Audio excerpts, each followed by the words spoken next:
way. Your job's a joke, you broke, your love life's the old way. It's like you're always stuck in second gear. When it hasn't been your day, week, your month, or even your year. But I'll be there for you. When the rain starts to pour, I'll be there for you.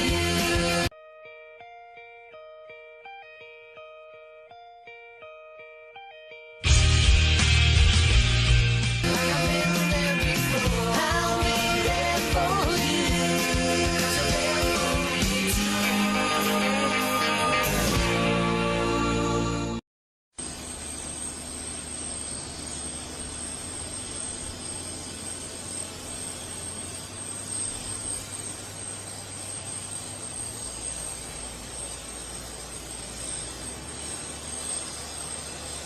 Welcome to the Independent Review, a weekly podcast where we bring you the latest from the world of independent journalism.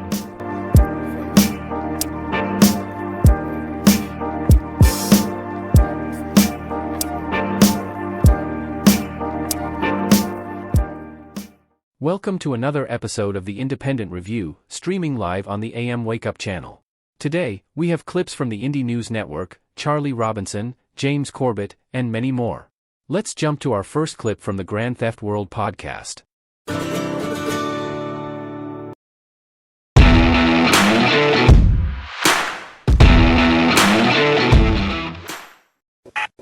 The fact of the matter is the ADL is nothing more than a well-funded PR campaign for a rogue apartheid state that's lost all international legitimacy. The increasingly desperate rhetoric coming from the ADL reflects an increasingly desperate situation for a country trying to maintain colonialism in a world that will no longer accept it. He really wanted to be a reporter, and now he is.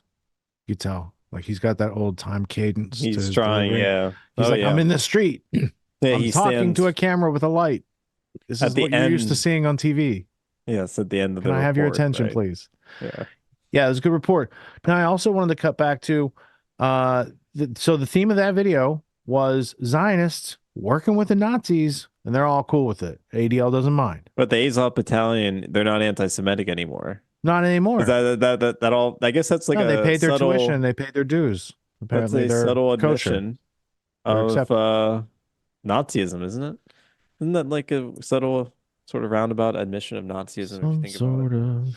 Also, talking about Nazism, this book, right after we talked about this book, we played Miko Peled, and he said, "Why don't we have the Sixth Fleet go over? They could stop this right now." And I kindly wanted to say, that's why Sixth Fleet's not going to help, because you did the USS Liberty a favor once upon a time. And unless the Sixth Fleet's going to go and get justice for that, I don't think they're going to go help bring peace in the Middle East right now. I think they're deep captured, which is why there was never an investigation, and why the sailors who died, who were killed by the nation state in question, never got justice. Their families never got justice. That is also a war crime situation to strafe life rafts and then put them in your museum in Haifa, right? To show them off as this is how we handled the Americans. You know, they probably had some sort of drop on the LBJ, being that he presided and held the strings of Kennedy. Like, he didn't pull the strings. Yeah, capture. He's the guy they could finger and say, "Hey, this guy knew," and he'd be done. Yeah, so, I mean, deep capture was a thing back in the. Yeah, I mean, that there's a compelling argument for it for even in the late 1960s, particularly with LBJ, but many politicians at the time, which shows how long of a relationship, quote unquote, America has had with this so friendly ally of theirs, as the American government so claims. Yeah. So, Sixth Fleet, right? Like, who would have the ability to blackmail America such that America wouldn't even watch out for its own? Probably the same people that funded the Nazis in the first fucking place. Well, and, you know, the United Nations might have everyone saying what Israel's doing is wrong, but that might be its job, because Israel has never had to listen to the United Nations, have they? Not one time. Not one time have they ever had to listen. Now, who set up the United Nations? was the Rockefeller family and the Anglo-American establishment. And could those guys have been blackmailed or had like some sort of, maybe someone knew they funded the Nazis, and maybe things are unfolding this way because the American people haven't been told the truth about anything in like 70, 80 years. I mean, since they made the National Security Act to officially obscure the truth and give permission from on high to lie. Yeah. It's permission to lie. That's correct. It's Yeah. almost I as mean, long as Palestine and the Nakba has been going on. and at this point, I think if anything, they would appreciate, based on the ideology of the individuals who helped set up the state of Israel, what Israel has become. When we talk about these great philanthropists and these individuals and these financiers. So it's sad, but that's congruent with the philosophy of eugenics, of racism, colonialism, although I am careful to use that term because I know that has many meanings these days. Um, so yeah. Yeah, it's a sad state of affairs that Yeah. the world's finding itself in, but it's not a state of affairs that showed up on October 7th because you can't study Hamas in a vacuum, as we all know by now. You have Just to actually another look at what is the history and evolution of this conflict. Who was living there first? Who had to move there? Who's the invader? Who's the colonizer in this situation? It's interesting because, this points to the 6 Days War, right? That was actually only 5 days, but they, 6 sounded better. Yeah, 6 because of all the time 6 is used in the Bible. Right. So 6 Days War. In 1967, when this war happened, the United Nations had said, hey, Israel, you should go back to these lines. And then in 1973, Yom Kippur War, didn't they take over Palestine and Gaza? It was not the war, or was that in the 80s? No, by 80s, they were already bombing Gaza. I'm pretty sure like Well, the West Bank was settlements, part of Jordan and Gaza was correct. part It of was called Egypt. it was called Transjordan back then, and then and there was that whole debate in 1948 about that region, and then Yeah. obviously West Jerusalem, I think, went to sort of the Palestinians, but of course there was no two-state solution that had been solidified because the Palestinians refused to come to the table, so the Security Council never actually ratified the General Assembly vote. But it didn't. That doesn't mean it didn't become a state, because that's when Israel said, "Well, we got the ratification from the General Assembly. We're going to act on that and manifest our will and our destiny," and then did the forced removal of the Palestinians from there. So it was 1967 or 73. I want to say 73 is when the actual just like conspicuous occupation began of the West I Bank. thought that might have been when the Arabs fought back, the 73 Okay. war. Anyway, But I thought after parts, like but I thought after that, like when they lost, like I thought that's when that I thought gave it the was 73. determination Yeah. in 73. That gave the Yeah. justification supposedly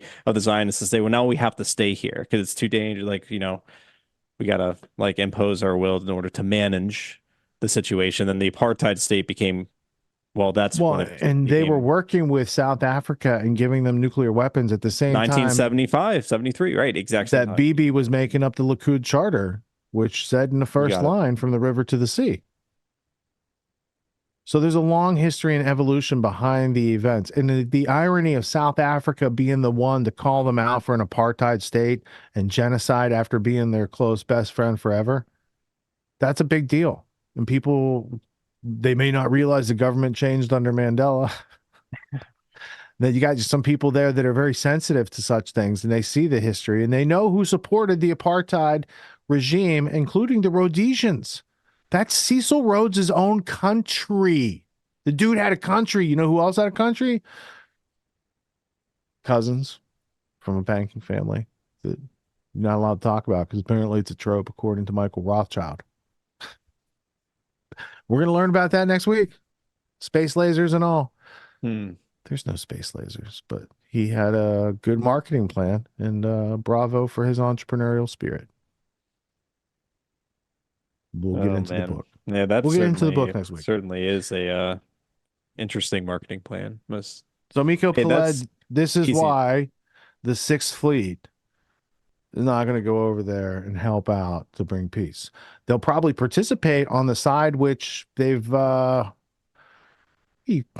do you call it when you're subjugated or submitted or like demoralized and just prisoner to? I don't know. Trauma. So there's trauma-based mind control. I don't know. Serve it. It's Stockholm syndrome. That's what it is. Stockholm syndrome. Serve the people who attacked you. Yep. Go ahead. See how that works out. It's very They treat their own serious. citizens like that.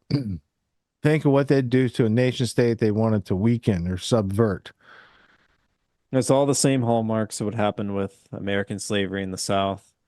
And it's obviously Jim Crow that came out of that, unfortunately. And then and it's interesting because Michael Rothschild did bring that up in his interview. And he said, the Rothschilds never even did banking practices here in America. And that, August Belmont was their agent and was Democratic National. But it doesn't say that, like, supported the Confederate cause is what he did as a front. And that, so anyway, it was just.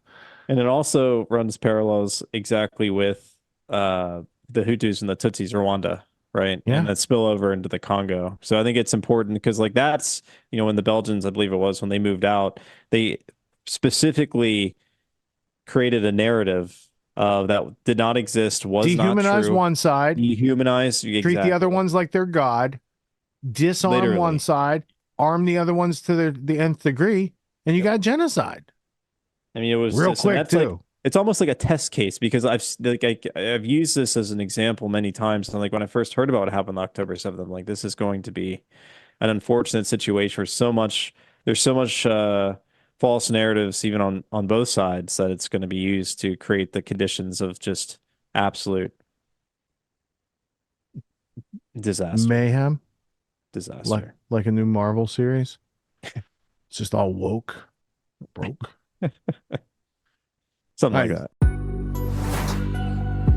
What makes the Grand Theft World podcast unique, invigorating, exciting, and informative? Most other podcasts out there are either doing straight up interviews or they're just covering the daily news. They're covering current events from the day they happened. And that is effective. It's useful. It's a great starting point. And then sometimes these current events change during the week past the first story. So we like to give it a little time. You have to wait till some of the dust settles on these stories in order to give them accurate coverage. And the other thing that's really missing in the media landscape is covering the articles that are coming out every day. That's great. That's necessary. But who's bringing in contextual history so that you can understand what has been going on for decades and decades to lead up to the machinations and actions that we see unfolding today? So what we do here on the podcast is we cover current events. Many of these things are censored, but we wait about a week. As a forensic historian, I focused mainly through my career on the history of globalism and collectivism and things that they call maybe the New World Order. There's a lot of facts to these sort of circumstances, groups, events, activities, working groups that they've had over time. So for Grand Theft World listeners, we not only break down the current events, most of which that are censored during the week, we provide you with contextual history, we give you the source notes, the references, we do deep dives, and this really empowers you with an understanding of context and history so that you can make more informed decisions in your life. There's also a community, a membership where you guys can actually ask questions and we can get into the show and we can share evidence. And there's a town hall weekly for Grand Theft World for those who listen to it and are interested in covering the stories that we don't get to during a 6-hour show.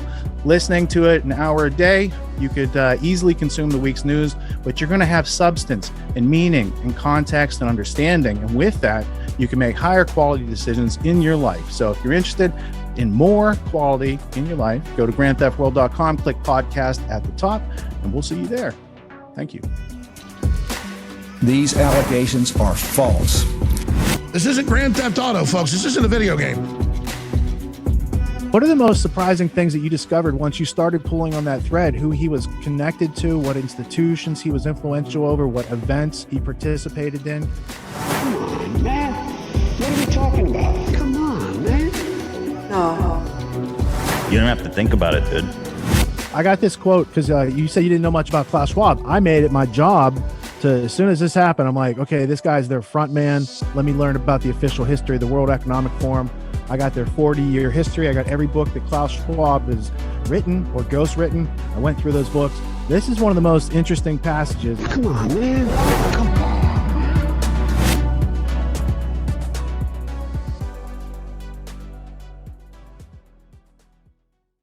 Next, let's take a look at this clip from Charlie Robinson on his podcast Macroaggressions.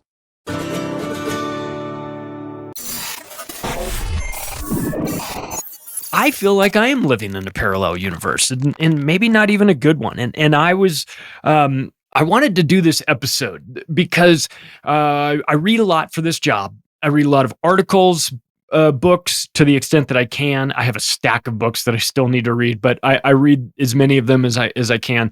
But articles like crazy, blogs, things like that, Substack posts, and whenever I, and sometimes I'll read one and then I'll just take that information out with me into the wild as I go about my day.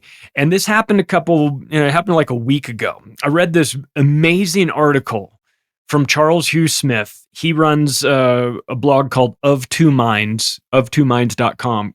Great work. I've been reading his stuff for years, and sometimes get inspired by it. Try not to like steal it, obviously.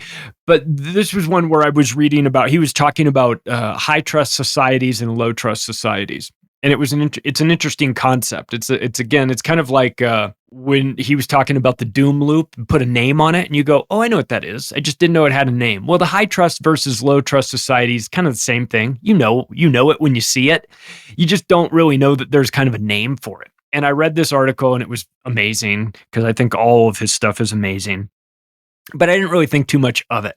And then I went out later that day and wound up on my way to my daughter's dance class with her and her friend. And we had time to kill in advance of that. And I was, the vote was, we're going to Dairy Queen. Okay. And I'm not going to argue against that because I do love a good Blizzard. But one of the things that I noticed there, my daughter pointed it out to me because she'd been at this Dairy Queen before, was the freezers that the general public have access to that are sort of, like the coolers you can open up and take a pre-made cake out of an ice cream cake or ice cream pie or whatever it is that they've got made in there, that you can just look through and say, the glass freezer door, you open it up and you go, yeah, I'm going to take this one, take it up to the person at the register and pay for. Those freezers are all bolted shut now with a chain that goes through them. You cannot get into them without the employee coming around with a key to unlock the padlock to take the chains off of the front of the freezer at the Dairy Queen because too many people were stealing their fucking cakes. Okay. Reading his article and then going to Dairy Queen and seeing this it just made it sort of click for me. Like, okay, we are living in a low trust society. When you just can't even trust people to not steal the goddamn cakes, what are we doing? And it triggered this episode. It made me sort of think about the reality of the situation, and it made me miss, the old days. And I'm, it's not like the real old days where, it was a very high trust society, and, people dressed very well and wore nice hats and went out in the public, and you didn't worry about getting mugged, really. You didn't worry about your car getting stolen. You'd hear these stories of like, back in my day, we never locked our front door. We left our keys in the car at the, and parked in our driveway. Nobody's going to take our car. Nobody's going to steal our stuff. With a milkman came, delivered milk, left milk out on the front step. Maybe not the most sanitary thing in the world, but nobody stole my milk. There weren't porch pirates stealing your milk. There are now. It's a damn shame. And it was gradual, and it feels like it's accelerating, and it's frustrating. And so let's do this. Let's take a look at kind of where we were and what a high trust society was. Let's start there so that we have like a benchmark so we can work our way to where we've come. And it's not good. And ideally, we'd be living in a high trust society, which is characterized by things like the citizens trust institutions and each other to conform to social norms. Do you trust people to conform to social norms? I don't mean everybody's got to have the same belief in God or government or whatever. I just mean you have to have a baseline level of societal norms, which is we don't take a shit on the sidewalks. We just don't. They do in San Francisco. But as a society, we have decided that we don't live in Delhi. we have decided that we don't live places like we live in a place where we don't do that. We use the restroom, and there's plenty of them provided. And if you don't know where one is, you can figure it out. And if you're in a high trust society, people have conformed to these social norms. Now, normally when I say conformity, it's a bad thing. But I think that there's a certain level of conformity that we're willing to accept. We just call it what you want. Call it common sense. Call it logic, reason. There's certain aspects that we have agreed are more manageable than others. Whatever they may be. And they vary by country, and they vary by region and whatnot. So there's variations on it. But wherever you have lived, or wherever you are, you guys have all at some point kind of made an agreement that this is kind of the way we're gonna live. And within that, you can build the trust because there's an expectation that today and tomorrow and the next day, these cultural norms will continue to exist, these social norms. When you have that, then strangers can trust a larger circle of people, not because they trust the people necessarily, but because they trust the process.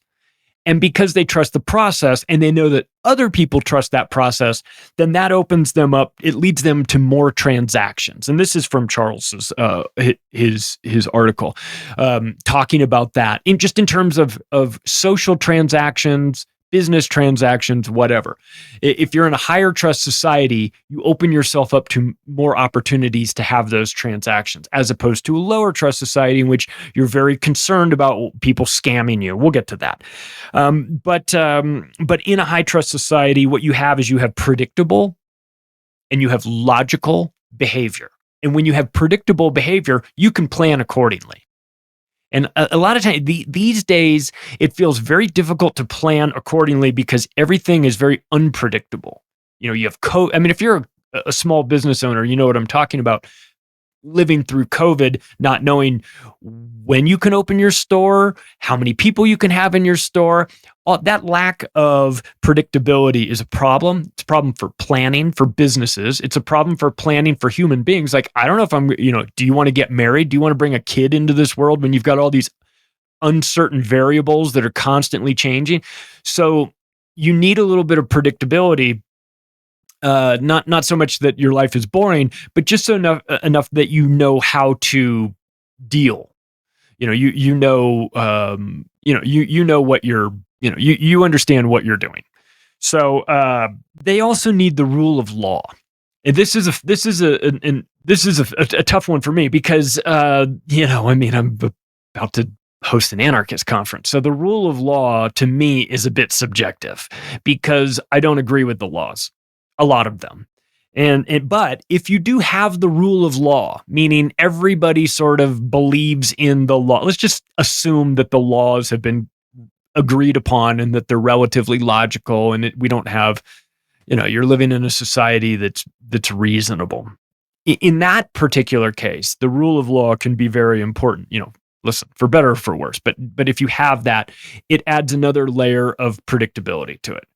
So, and on top of that, what you wind up happening, what you see is a higher morality inside these societies. I understand that morality is subjective, of course, but you do wind up with a little bit of a higher moral code and in high trust societies. Now, if you're wondering what would be an example of a high trust society, it would be Japan.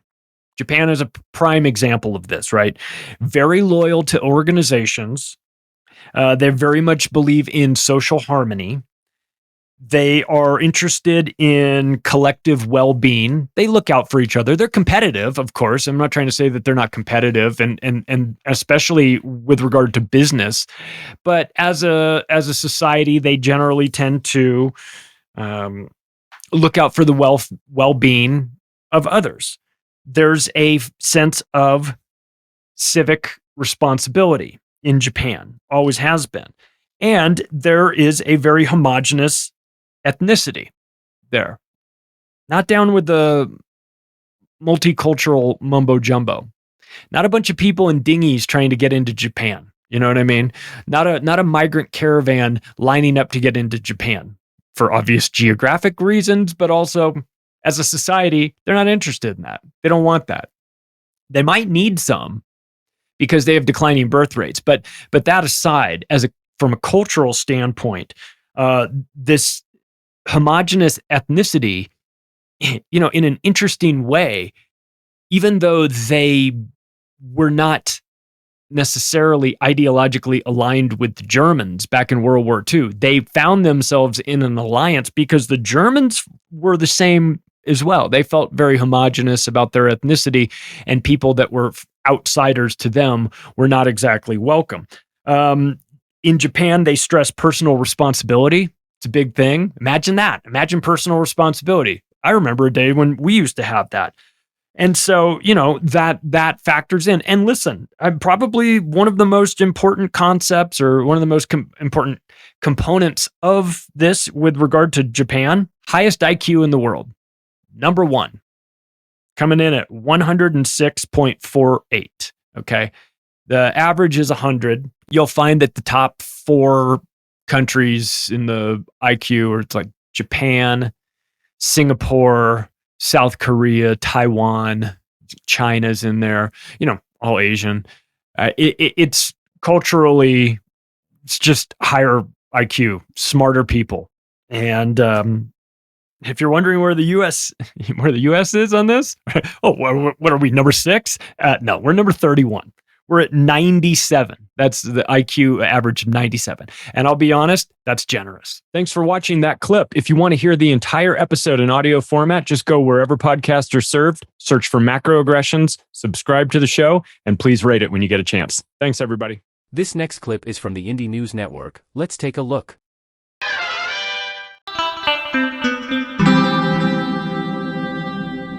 Who are these people?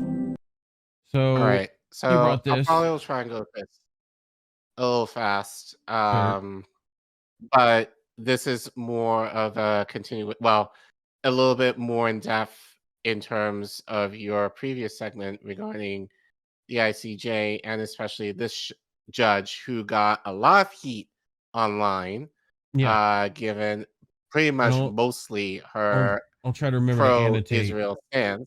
that ICJ story over there.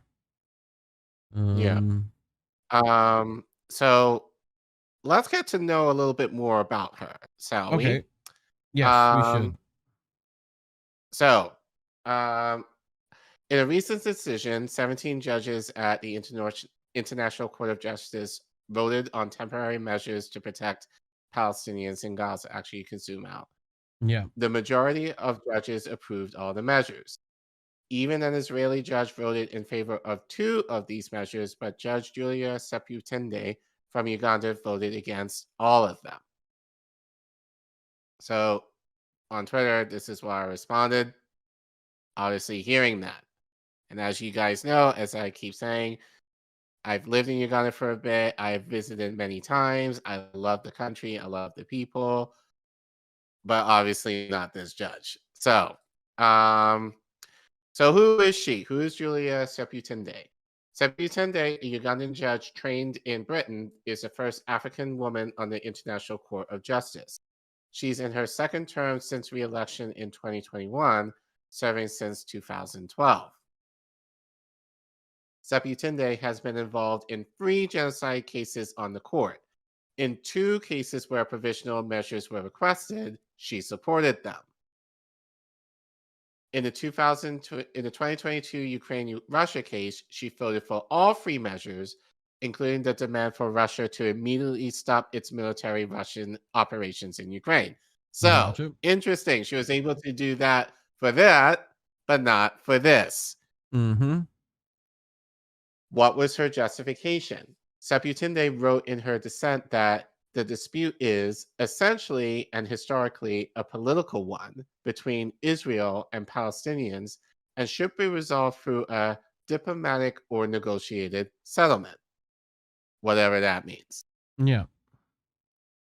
So the judge added that she didn't believe South Africa's provisional measures, as requested under the UN genocidal law, were plausible because the acts allegedly committed by Israel were not accompanied by a genocidal intent. I don't know how that's the case, but okay. Well, well, needless to say, she got a lot of heat online as well. She got heat online, and she also got a lot of love from the Zionists. Yes. So this actually kind of surprised me because I sent you this. I think I pulled this over the weekend. And this is one of the rare times I actually got something from an African news source to shout to the Ugandan diplomat, where they report Uganda disowns Judge Sebutunde's pro-Israel vote at ICJ, reaffirms support for Palestinian cause. So, in a surprising turn of events at the ICJ on Friday, Uganda's permanent representative to the United Nations, Ambassador Ndonda Yaribare, disavowed the vote of Ugandan Judge Julia Sebutunde, who sided with Israel in a crucial decision despite the court's ruling calling on Israel to halt its actions against Palestine. In a statement issued after the ICJ's decision, Ambassador Ayabare clarified that Judge Sebutunde's vote in favor of Israel did not reflect the official stance of the Ugandan government on the situation in Palestine. The ICJ had earlier ruled, with a majority of 15-2, that Israel must take immediate measures to prevent its armed forces from violating the Genocide Convention. The court also emphasized the need for Israel to combat incitement to genocide and increase the flow of aid to Gaza to address the adverse condition of life. Ambassador Ayabare highlighted that Uganda's support for the Palestinian cause has been consistently expressed through its voting patterns at the United Nations. The Ugandan representative pointed out that Judge Sebutunde had previously voted against Uganda's interests in the case concerning the Democratic Republic of Congo. This recent divergence in the judge's voting behavior raised eyebrows and prompted the swift disavowal from the Ugandan government. Ambassador Ndonda's statement came following backlash against Sebutunde on social media, with many bashing her as they singled out her country of origin. So this is what he tweeted here. Justice Sebutunde ruling at the International Court of Justice does not represent the government of Uganda's position on the situation in Palestine. She has previously voted against Uganda's case on DRC. Uganda's support for the plight of the Palestinian people has been expressed through Uganda's voting pattern at the United Nations. Mm-hmm. So basically, they threw her under the bus. Okay. For her vote. So the disavowal by Uganda emphasizes the complexity of international relations and the diversity of perspectives within the United Nations. The aftermath of this ICJ ruling is likely to provoke further debates on the role of individual judges and their allegiances within international legal institutions. So this is from, you sent me this is from Craig Murray. Yep. The Ugandan was the only judge to vote for Israel on every count. I cannot pretend to understand why. But I can say I was, to my knowledge, the only person to explain this was going to happen on the 11th of January. Real journalism. So he, you sent me where he posts on his blog this sentence. On the other hand, there is a Ugandan judge on the ICC who you might assume would align with South Africa.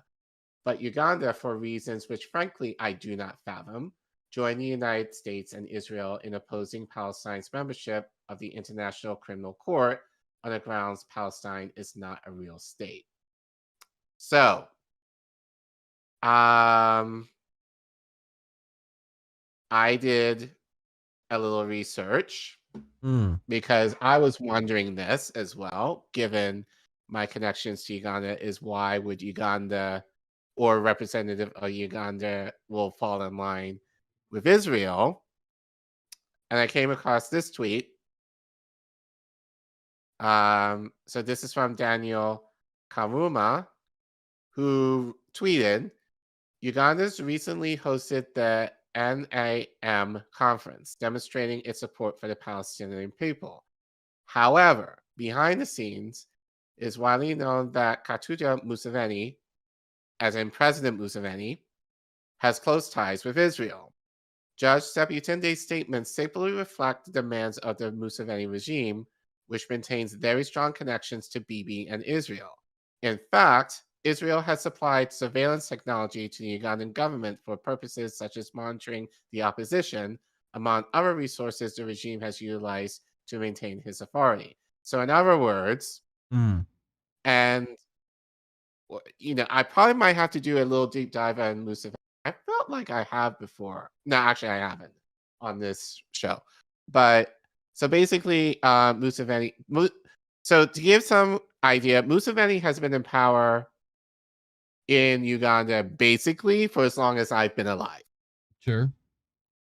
So he's, and I hate saying this given it's Africa, but he's a stereotypical African politician where they're extremely corrupt. In this case, definitely is a puppet for the West and holds on to power by essentially threatening people, anyone who kind of stands in his way, he threatens them to death. Mussolini, essentially. Essentially, yes. Okay, because their names go together, so you might as well. Right. Yeah. So going back to the tweet. Yes. This dissent, even though in the minority on the ICJ, will undoubtedly please the State House and Museveni's regime. You are in a tough position as a diplomat and your new role in a non-aligned movement. The need of this statement to clean up the mess is clear. Yeah. So, again, wanted to do a little digging because I didn't know all of this totally, but I knew aspects of it. But I stumbled upon this. This is from Al Jazeera, written by Femisba Fakunde, where he writes, 40 years after Entebbe. So Entebbe, just for those of you who don't know, if Kampala is the capital of Uganda, Entebbe is like its little brother in terms of city. It's just right next to in Kampala. So 4 years after Entebbe, a new era of Israeli relations with Uganda and Kenya. Following the Yom Kippur War in 1973, 29 out of 30 African states broke relations with Israel in a demonstration of solidarity with Egypt.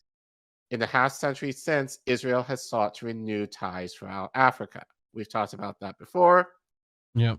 But let's see how this is specific to Uganda and Kenya. Following the Yom Kippur War in 1973, I read that. Yeah, the other way, I think. Yeah. In the half century since, Israel has sought to renew ties throughout Africa, though this process has been rocky at times. At the formation of the African Union in 2002, for example, Israel's attempts to gain a seat as an observer were thwarted by a bloc of African states led by Libya's ruler Gaddafi. It remains an important goal of Israel's Africa policy to gain legitimacy on the continent for a seat at the AU. In recent years, Israel has launched a charm offensive in several African countries to revive diplomatic, economic, and security ties. In particular, Israel has expended much of its effort in East Africa, especially Kenya and Uganda. The fruits of this labor can be seen in the recent visit of Kenya President Uhuru Kenyatta to Israel and the upcoming visit of Prime Minister Benjamin Netanyahu to East Africa in July 2016 that will coincide with the 40th anniversary of the Entebbe raid, where the Prime Minister's brother, Jonathan Netanyahu, died. This short paper looks at the return of Israel to Uganda and Kenya, seeking to answer why Israel is engaging in these East African countries and to look at what lays ahead. Okay. So as we've said, Israel has its tentacles everywhere in the world. This next clip is from Alison Morrow and her interview with Steve Poikonen. Is back. One of my favorite people to talk about these topics. The last time you were on, The USDA wanted us to register our gardens with the government. They called it the People's Garden Project or something like that. So that was a fun episode. If you missed that, definitely go back and check it out. Steve's now back because the Telegraph ran this article citing a University of Michigan study. The title is Carbon Footprint of Homegrown Food 5 times greater than those grown conventionally. And the first line is my favorite: growing your own food. Oh, did we do the internet thing? Okay. I froze again. I'm sorry. A little bit. It's all right. I hated that when I freeze right out of the gate. You know, it'd be nicer if it was a little later. But anyway, so the article, basically the opening sentence of the article is essentially saying that growing your own food is not as good for the environment as expected. I always love it when media says stuff like that, like as expected by who, like who expected to be this or that. But anyway, so they started off by saying it may not be as good for the environment as expected because according to this University of Michigan study, the carbon footprint based on, say, the construction of raised beds, for instance, is much higher, 6 times higher than a mass monoculture farm, industrial agriculture. And they don't really talk about nutrition or economies or anything like that. It's all about carbon. So I don't know. Should we start there? I mean, what do you think about, just generally speaking, I guess, the idea that they're presenting, which is, hey, you might want to reconsider your garden if you care about, I'm guessing, climate change, right? That's the only reason why they would care about carbon, right? Okay, Yeah, so yeah. let's talk about that first. So we've fooled people into believing that that all of the carbon in the world is bad. It's a negative thing. It's something that we should reduce or eliminate. The same people that are telling us that are the same people who are also creating carbon markets so they can trade the imaginary carbon that they capture, and then they can sell it back and forth to each other and leverage other countries to fall in line in other political ways because of their carbon score or their carbon footprint or their impact reports. And all of this is imaginary. It's all imaginary. We've known, like we've known our entire lives, that all living things, if you don't exhale carbon dioxide and breathe in oxygen, we're going to die. And the inverse is true for plants. And so we have this nice natural system where even, Alison, when volcanoes erupt and the carbon output created by those is more in one event than the entirety of the combustion engine to now, from the invention of the combustion engine to now, we have to believe that it's our fault. We're dirty, filthy humans. These are also the same people that are never going to address the fact that the United States military, according to even their own metrics, is the world's largest global polluter. By that, I mean they operate in more places globally where they're polluting, whereas China or India, as an individual entity, probably pollutes more.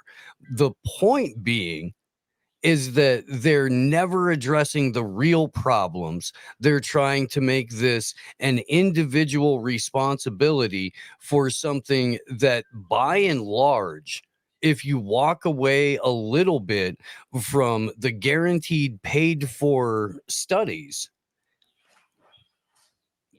may be more of a talking point and a scare tactic than originally marketed. So the premise of it is ridiculous. What do you think? Because I could get on board with this part at the end, which says gardeners should also try and build their site with recycled or secondhand materials. I mean, hey, it's cheaper. Why not? That would be what I would consider. And then also just make them last. This article continues to play this Defender. Somebody buy a Defender so that they'll get this video off of the article so I can actually read it. Anyway, when I was in the news business covering the environment, one thing that was often not discussed in the conversations that the sort of typical Democrat nonprofit, environmental nonprofit would bring up with legislation would be life cycle analysis. Like, for instance, they would not want to tell you about the life cycle analysis of a hybrid or an electric vehicle, right? Because they just want to talk about the output. But so it's interesting to me when we look at a garden and you say, somebody like building over and over and over again. I heard also, for instance, somebody say once they go into a farmer's market was worse for the environment because all the people driving to the farmer's market and all the farmers driving to the farmer's market, So I've heard this argument before, but it's always interesting to me when we look at life cycle analysis of something that, like, okay, well, maybe we want to sell this as not so good, but if it's something that we do want people to buy into, but the life cycle analysis is poor, we just don't talk about. We talk about output. So I just think it's interesting when you see the framing of these, and also the fact like this, they don't talk about the positives of it from, fertilizer into the Mississippi River or, pesticides, that stuff. It's just about carbon. So I just think it's interesting. I mean, we wouldn't even have this article if we didn't care about, like what you said earlier, if we didn't care about this idea of carbon in the environment, these studies would not even exist. There would be swaths of gazillions of dollars of funding for studies that would immediately go away. Am I wrong? No, you're not. And because of this exact issue right now, there are tractors and farmers on the highways and in every major city all over Europe. This is something that has been happening throughout the world over the last several years, where everyone who's involved in non-mega monoculture agriculture is being demonized, criminalized, being made into some sort of supervillain who's been out to get the, good Christian white boys and girls everywhere. Farmer John is out to kill you.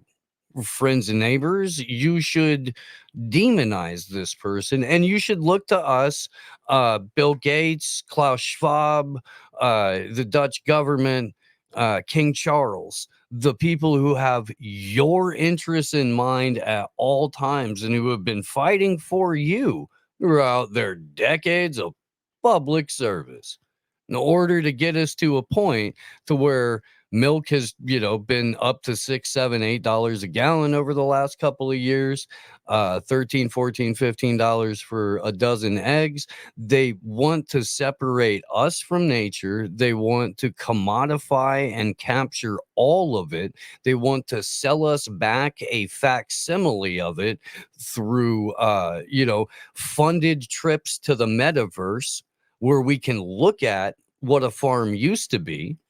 But the point is, they're trying to make sure that individual ownership of things goes away, that our ability to grow our own things goes away, and that we become more and more reliant on a technocratic structure for absolutely everything. Let's take a question for Steve. AlisonMorrow.locals.com. Scrolling on down. Kind of more of a comment, but curious what you think. Blank and Mom, crazy thought here, but wouldn't homegrown be the conventional way? And also growing your own food cuts down on your carbon footprint by less trips to the store, produces plants that would clean the air in your area. But, Dave Collin was on, he's a professor over at Cornell, and he doesn't like when people go, they play the carbon game, but they say like, it's not as bad. He doesn't like professors that say, yeah, I mean, I know, it's an issue, but it's not as bad as the media makes it sound. He's like, no. So I don't know where you fall on that end. Do you think that even conversing and discussing the carbon footprint is just playing into the decoy, I guess? So that's my first question related to this. And secondly, what do you think about the idea that we often discuss growing our own food as something new or different or boutique or bougie, and conventional is normal? We like normalize conventional, and homegrown is like kind of some bougie thing, I guess you do if you have some extra time. So for the first question, I think it really depends on who you're addressing when you talk about it, because I agree that if you're conversing with an academic, what it does is it kind of amounts to a whataboutism sort of thing, and it can devolve and tangent off, and you'll never get to the real point, which is the people who are responsible for killing and poisoning and extorting people as their job description are the ones telling you that growing your own food and having a three-dimensional community and having fellowship with your neighbors is a bad idea. So on its face, let's throw that out. And if you can't have that conversation with an academic or a professional colleague, then, it's probably best to move on or change subjects. But if you're talking to a peer and you need to try to pull them into your way of looking at the situation, it is pretty necessary to be able to converse with those people in their language so that you can get them to so that they understand that you understand what they're talking about, because that's really what the important thing is here, is that they're being understood, not that the issue is being understood. Okay. Hey, everyone who likes to send mail, you don't trust credit card companies. I forgot to mention, I have a PO box now, so you can send me some mail, send me your pocket lint, send me a winning lottery ticket, send me some spare change. Don't send me a note that says you're going to kill me. Don't send me anything edible. I'm not going to eat it because I'm going to assume you're trying to murder me. PO Box 3355, Denellen, Florida 34432. And thanks for everybody who sends mail. I love reading the notes, love seeing your photos of your family. It's really great to get actual mail in today's world. Let's go back over to locals. The current nonsense reason for discouraging homegrown gardens falls right in line with the anti-humanist push to control every aspect of people's lives, control the food, control the people. If anyone, especially the government, asks you about your private endeavors, lie. Didn't you do a show which mentioned registering your home garden with the FDA? Yeah, it was the USDA. But I don't know. What do you think about that, Steve? I think, like we talked about this with USDA, it often, I think, is pushed by people who think they're doing a good job. Like, I think the people who wrote this article in Nature, which is what the Telegraph was citing, they're basically saying, hey, we know people talk about this a lot. What's the carbon footprint of urban versus conventional agriculture? And that's how that's also kind of a weird way to dichotomize it too, right? Urban versus conventional agriculture. But anyway, they're like, we're just trying to look into it so we can tell you what's really going on. And because they really believe there's a significant problem. People are trying to understand the problem, so they think they're offering a great service here. I doubt any of these people would be like, yes, I'm in an effort to, at least they wouldn't admit it to themselves. Maybe they're narcissists deep down, and I don't know. I just have a feeling that a lot of these people think they're doing a public service. Not to say that it's good, but I don't think I think they would say that they know what's better for people and they're trying to tell you what's better for you. I don't know what do you think? Do you think they want to control people's lives? They know that, I guess. I mean, that's kind of an understood thing to a degree. Yeah, because you don't study large scale systems like this that have a direct result in control of people's lives. If it's not at least, running around in there somewhere, that what you're doing is in effect very controlling. So I disparage academia as an institution a lot. So some of what I'm about to say may sound harsh, okay? That's not to say that there aren't people who don't go into these positions with good intentions, but we're talking about people who have elected to take part in a study that represents the technocracy. This is an institution for the technocratic, I guess, narrative, really, and policy to be implemented in, and for people who want to go on in a career where everybody knows that if you want to do anything, it comes down to what government and public-private partnership funding you're going to be able to secure, then you are always, always, always going to skew your errors on the side of the people that are going to butter your bread.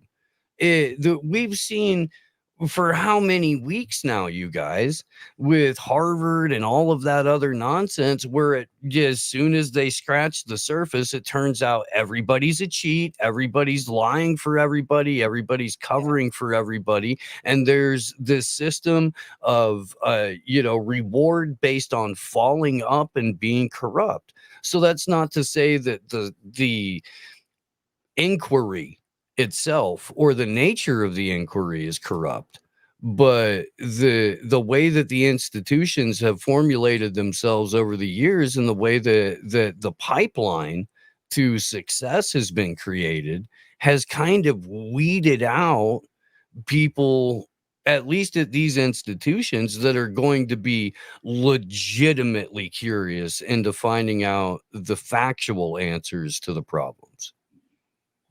If that makes any sense. I don't know. Oh yeah. No, yeah.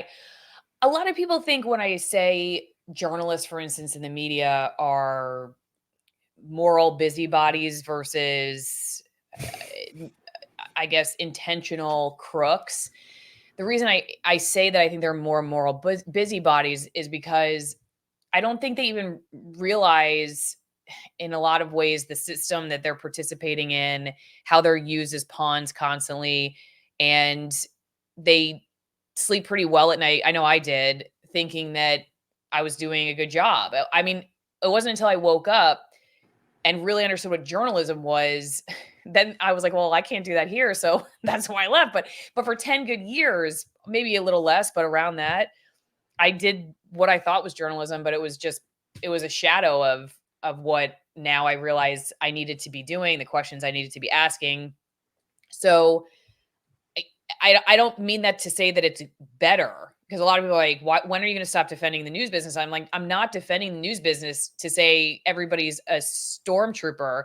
In a lot of ways, it would seem to be easier to fix things if you had more Darth Vaders, but you have a bunch of ignorant stormtroopers, and it's harder to turn that ship around. And I don't think that's a good thing. I think it's worse, honestly, in a lot of ways, to have people who have convinced themselves they're doing a great job.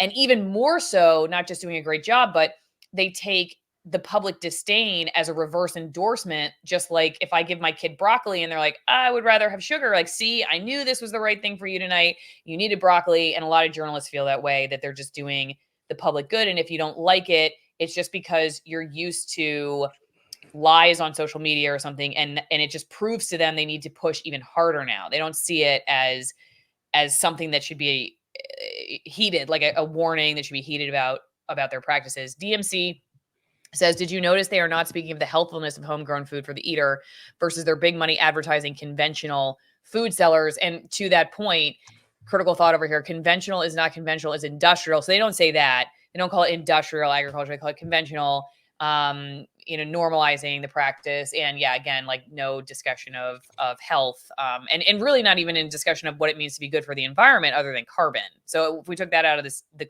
equation, I don't think we'd have a video here, live stream, because we wouldn't have an article. Yeah, no, but it's an emerging market. It's tied into the natural asset commodities push. I know that there's been a number of people, including my friend Courtney Turner, who have been, most recently sounding the alarm about that. There have been people who have been screaming about it for close to a decade now, because again, all of the same goons have been telling us for the better part of a decade that they want to completely commodify nature. And so when you remove the magic from it, in this case, we're going to capture carbon, and we're going to recognize carbon as not only a commodity, but also the deadliest threat to human existence that we've ever faced before in our entire lives, except maybe Hamas. Maybe. Do you see how nonsense this is? But if we eliminate that, they have no story, but it's part and parcel of all of the item agendas they have for the 30 by 30 agenda through the United Nations. It's part of all of the 2050 goals. So all of the things that remove us from nature, remove us from each other, remove us from our body's natural abilities to heal itself.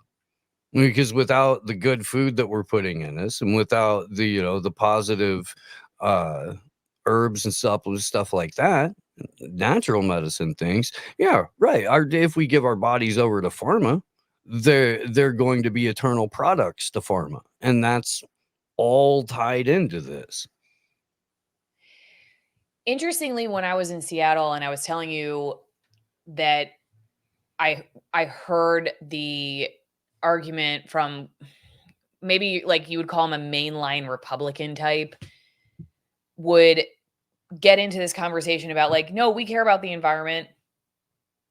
And that's why when it comes to carbon footprint, you know, all these little farmers markets where you think you're doing such a good job, you should rethink it and consider what the big business does for you. And I wonder a lot with the whole carbon conversation, whole climate change hysteria and debate over it, if it isn't, whether it is intentional or somewhat intentional or not intentional, or wherever you fall on that line, it does seem to on either side, like it turns a lot of the average people who would care about the environment but don't want to get into it. They're like, I just don't even want to discuss anything about the environment. I want to talk about microplastics. I don't want to talk about Roundup. I don't want to talk about it because I don't want to be labeled one of those Greta Thunberg type people. And then on the other end, it keeps the folks who are like buying into the hysteria focused on things like buying an electric vehicle or, you know, other things that maybe actually are worse for, you know, really worse for pollutants and the environment. And so then the actual real pressing issues that we have with our natural resources they just get buried under the rug because we just continue fighting in this unhelpful way over carbon and carbon dioxide. I don't know. Yeah, it's weird. We can't have a grown-up conversation because we're not dealing with people who treat us like grown-ups. So it's going to throw the whole thing off. And so when we say you guys are having a scripted, this WWE without all the gross weird shit with Vince McMahon. Sorry if I can't swear. I forgot. I don't know. No, it's okay. Well, I do a lot of like radio and but you know, they're having a fight in the media, and that's what's supposed to make us not trust our neighbor and question whether it's actually safer and better for us and the environment if we drive to the Walmart or Costco a few cities away a couple of times a month to stock up on poison, as opposed to driving to the farmer's market once a week to go pick up real food to supplement what we can't grow for ourselves. So if we're kept out of having an actual conversation, then we have to have it with each other, and we have to have it with our neighbors, and we have to expect pushback because there are our whole lives we've been raised to have an imaginary conversation. And there's a whole bunch of textbooks that support this because there were a whole lot of people who paid a whole lot of money to make sure that it got that way. It's I don't know how to explain trying to walk somebody out of imagination land. Like it's something you have to kind of do on your own. You can help, you can plant seeds. Yeah. Oh, hey, this is just an interesting side note since we're talking about this today. My daughter and I were hanging out by the house, and the garden is like kind of far away because we fenced it off in the pasture where the cows and horses are, fenced off like a little corner. So you have to walk way out there. But we were doing a lot of seed prepping around the house near the porch. And she just came running up to me and she was like, she's 3. She's like, I found mustard greens. And she had some in her hand. I'm like, how did you get? So I looked over and yeah, we had, I guess, just accidentally some seeds had fallen out of the packets around the porch, and we had inadvertently polluted the environment with carbon by growing some mustard greens by our porch. So I told her, be quiet so the feds didn't come after us. No, I didn't say that. But we ate the mustard greens anyway. It's just so hard for me to understand how you would want to discourage somebody from that experience of like your kid knowing what that lettuce is. You know, she knew it was a mustard green. She picked it out of the ground of her own house. She ate it right away. I mean, how is any of that bad? But anyway, Monoculus says, it quotes that other challenges, this is in the article, in the Nature article, faced in the study led us to identify several key areas for future work, better data needed on carbon fluxes of composting at urban agriculture sites. We found composting contributes substantially to the carbon footprint of UA. So here's another thing, you know, composting is a great way to deal with trash. It's right, food waste and everything. And so it once again, it's just like looking at composting, which is like one of the best things that we can do, at least in my opinion. I mean, it just seems like making your own soil and having worms. I mean, this just sounds like such a great thing to do. But if you just look at it from a carbon release perspective, then they're like, well, yeah, I mean, it kind of, that's one of the main problems is compost. It's like, what? I mean, isn't compost good? I thought we already all could agree on this. I thought we could all agree on this. Anyway. It's the inverse reality, and that's what we're being subjected to.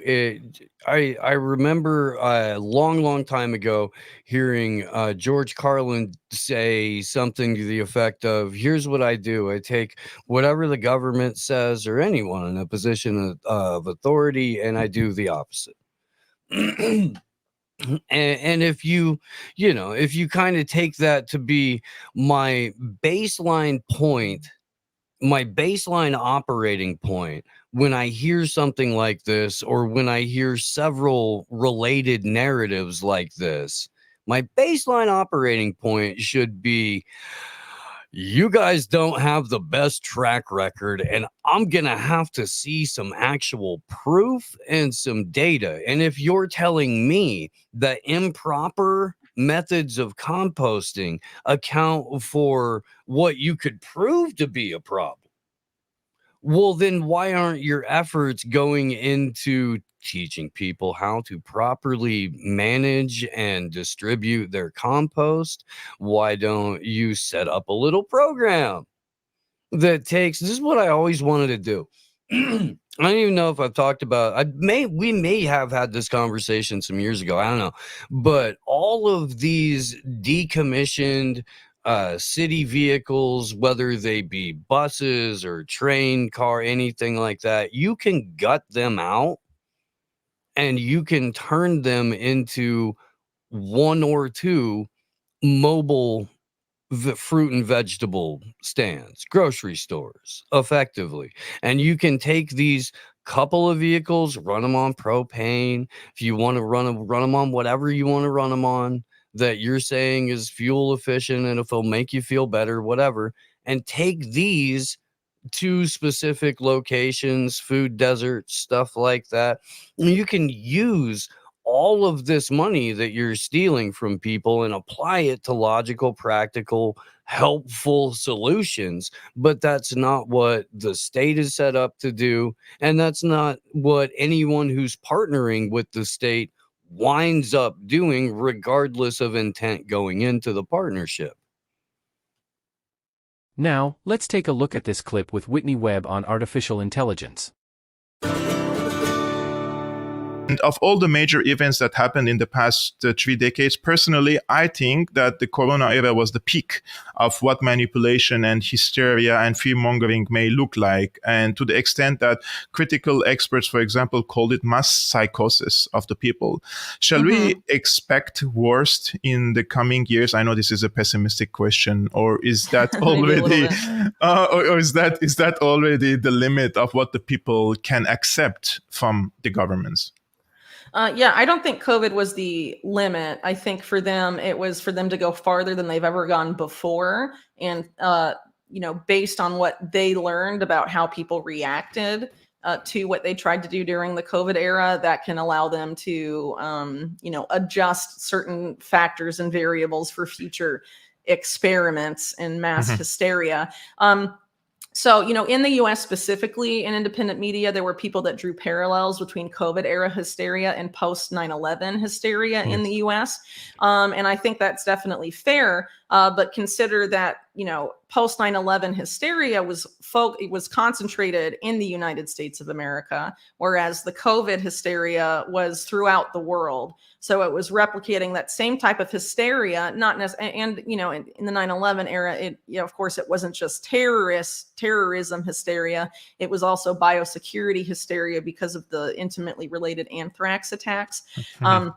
So you had sort of the agenda for biosecurity in there as well, but within the United States. And this was an effort to see, in my opinion, see if they could replicate the hysteria at the global level, which they pretty successfully did. The question is, will the same people that realized they were had during COVID, but were compliant at first, how compliant will they be in future crises going forward? And so what I anticipate is that there's going to be a series, instead of having one big event, they're likely to do a series of cascading crises that do things like drastically impact supply chains, drastically alter essential digital infrastructure, specifically banking and financial systems, under the guise of cyber attacks and all of this. So during the COVID era, there was I guess you could call it foreshadowing of groups like the World Economic Forum saying, after COVID, there will be a cyber pandemic, the consequences of which will, make COVID look like nothing, essentially. Paraphrasing there, but that's essentially what was stated. And now the World Economic Forum has said, well, they said in the beginning of 2023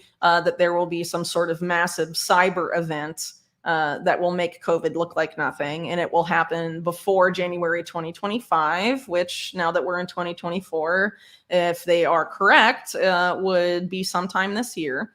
Yeah. And if you follow any of the sort of cyber attack narratives that are propagated in US mainstream media or Western mainstream media more broadly, all the cyber attackers are blamed on US empire adversary states, North Korea, Iran, China, and Russia, right? All the hackers are from there. But what they don't tell you is essentially all of the companies attributing blame for these hacks to nation states are either funded directly by the CIA through NQTEL, or they're composed almost entirely of former Unit 8200 people, which is Israel's signal intelligence unit. Wow. So these are essentially front companies for intelligence saying this nation state is to blame and they are attacking us. So the next 9/11 is set to be a cyber 9/11 that has global implications to sort of push us into some greater war. And it's likely that whatever the next one to drop, at least the United States, is likely to be blamed on Iran, just because of the extreme integration of Israeli intelligence front companies involved in cybersecurity, how integrated they are both at the US government and military level in terms of digital infrastructure, and also in the corporate world. It's very extensive and very significant. And Israeli intelligence for the past 20 plus years has been very open about having specific programs that have essentially unlimited funding to goad the US into attacking Iran first, so that Israel doesn't have to launch the first strike on Iran when it comes to the point where Israeli leadership decides that Iran needs to be engaged in a direct hot war. And Netanyahu is on record saying things like America is easily moved, i.e. he knows how to manipulate the states for those purposes. And you have sort of the return of the neocons through Trump, who ironically campaigned previously as being anti-neocon back in 2015 and 2016. But he's obviously very firmly ensconced in the foreign policy goals of the neocons, which is, ultimately directed by, Israeli foreign policy goals, as I said earlier. So Netanyahu, and if Trump comes back to power, as even the World Economic Forum is suggesting is what will happen, then you will have a return to to, the same foreign policy team that brought you the assassination of Qasem Soleimani, that Yes. tried to do coups in Venezuela. The whole idea that Trump was this anti-war president is frankly absurd. He didn't start any new wars. He continued the same ones, and they attempted to start new wars, but did not do so successfully. Yes. His national security advisor for a good part of his administration was John Bolton, the most notorious Iran war hawk of all. So to think that this wouldn't happen under Trump is, you're living in la la land. His foreign policy goals are dominated by Israel, and it's the same as the neocons at the end of the day. So if there is some sort of cyber attack blamed on Iran, which again the blame is being laid by these intelligence front companies, that gives them the pretext for war. And the problem with this is cyber attacks, you don't even necessarily have to blame the nation state or have evidence. You can say any group you want, faceless hackers, you don't see them, right? You can blame literally any group you want and then sort of follow the same model they followed with 9/11, be like, oh, Al-Qaeda is responsible. Al-Qaeda is backed by Iraq, and have no evidence of Iraq backing them, and then invade Iraq. They could even have agents in this country, like in Russia, for example, and they wage, let's say, limited cyber attacks against their own country from Russia, and they say the location of the attack is coming from Russia, therefore they're backed by Russia. Yeah, sure. Absolutely. They do stuff like that all the time. And then we know from one of WikiLeaks' last releases, known as Vault 7, the CIA has the ability to place fingerprints of every nation state, including its adversaries, in hacks the CIA actually conducts.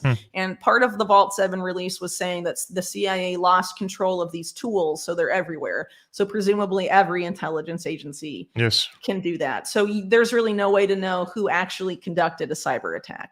And the bar for blaming these nation states is extremely low.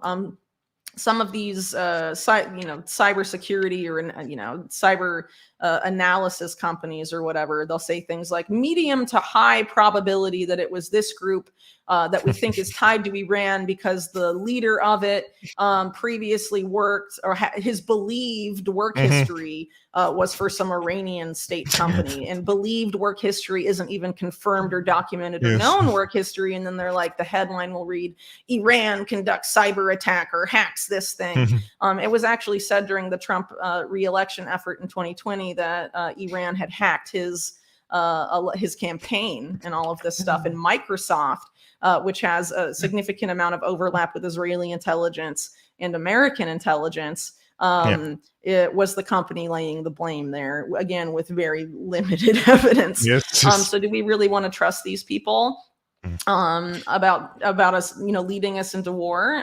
But again, if you take down people's essential internet infrastructure when we've been made so dependent on it, and it disrupt people's daily life, it's easy to create fear and panic in the same way COVID hysteria did, because people don't know what's happening.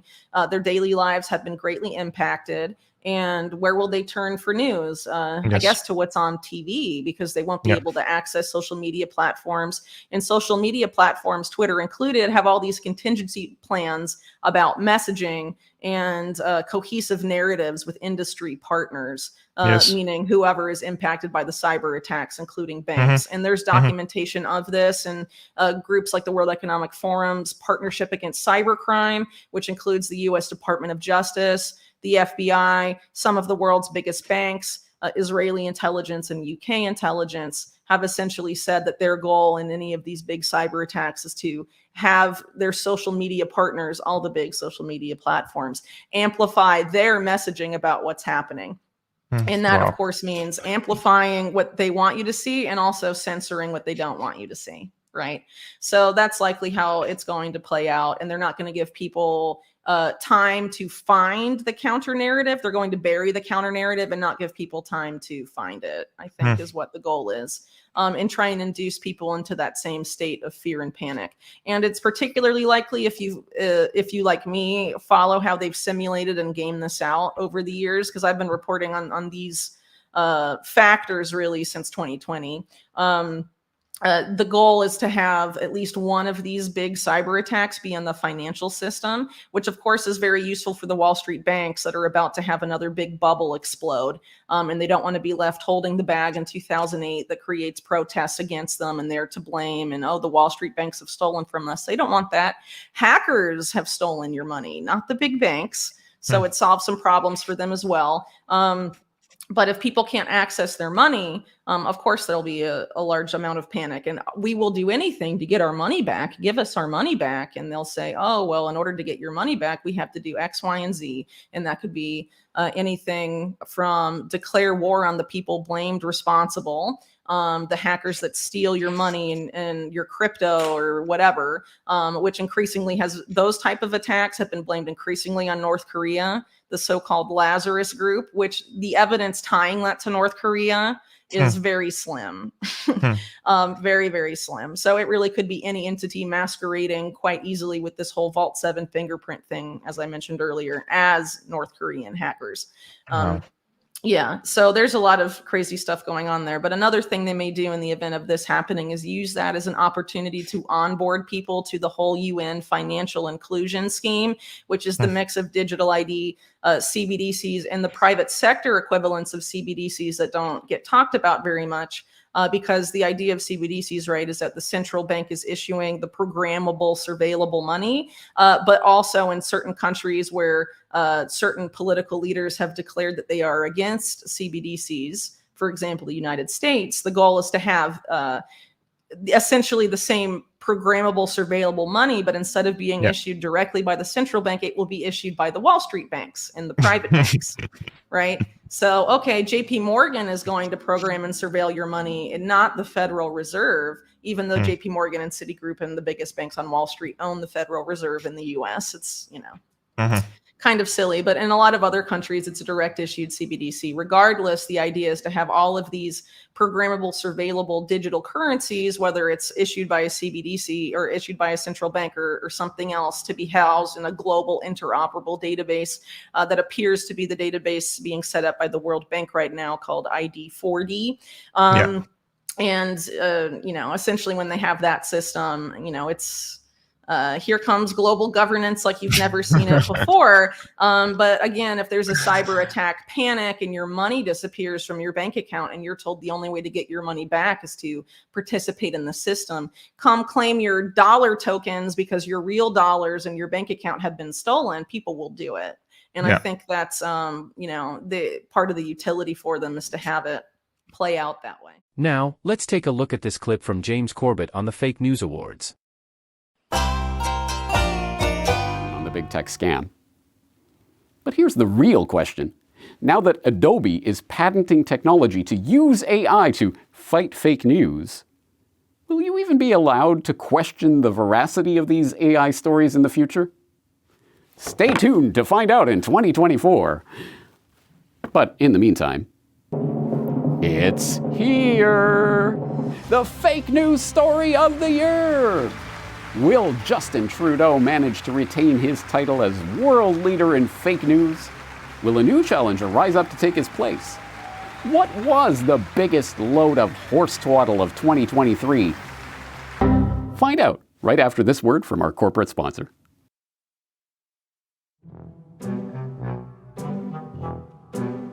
Are you a wannabe influencer whose green screen is showing? Are you struggling to convert those fake internet likes into real-world dollars? Won't somebody help? Well, don't get angry. Get the Influencer Factory. That's right. Here at the Influencer Factory, you can rent a booth in our soulless, cramped, hot, stuffy warehouse in an undisclosed location in Indonesia, furnished with everything you need to sell cheap plastic slave-made tchotchkes to your credulous social media followers. Here in the creepy confines of our fake factory, you'll have access to all the latest googads and gadgets to give your suffering audience the illusion that they too can one day aspire to a material wealth that doesn't exist in reality. Act now and we'll throw in a free course at the dystopian Chi-Com Influencer College and a free trip to whatever this is.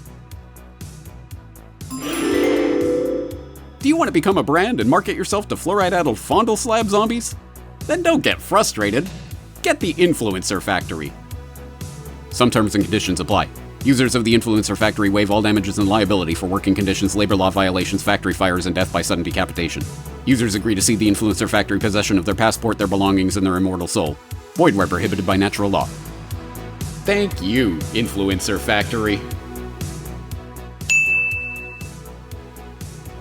The Influencer Factory. Your ticket to 15 seconds of TikTok fame.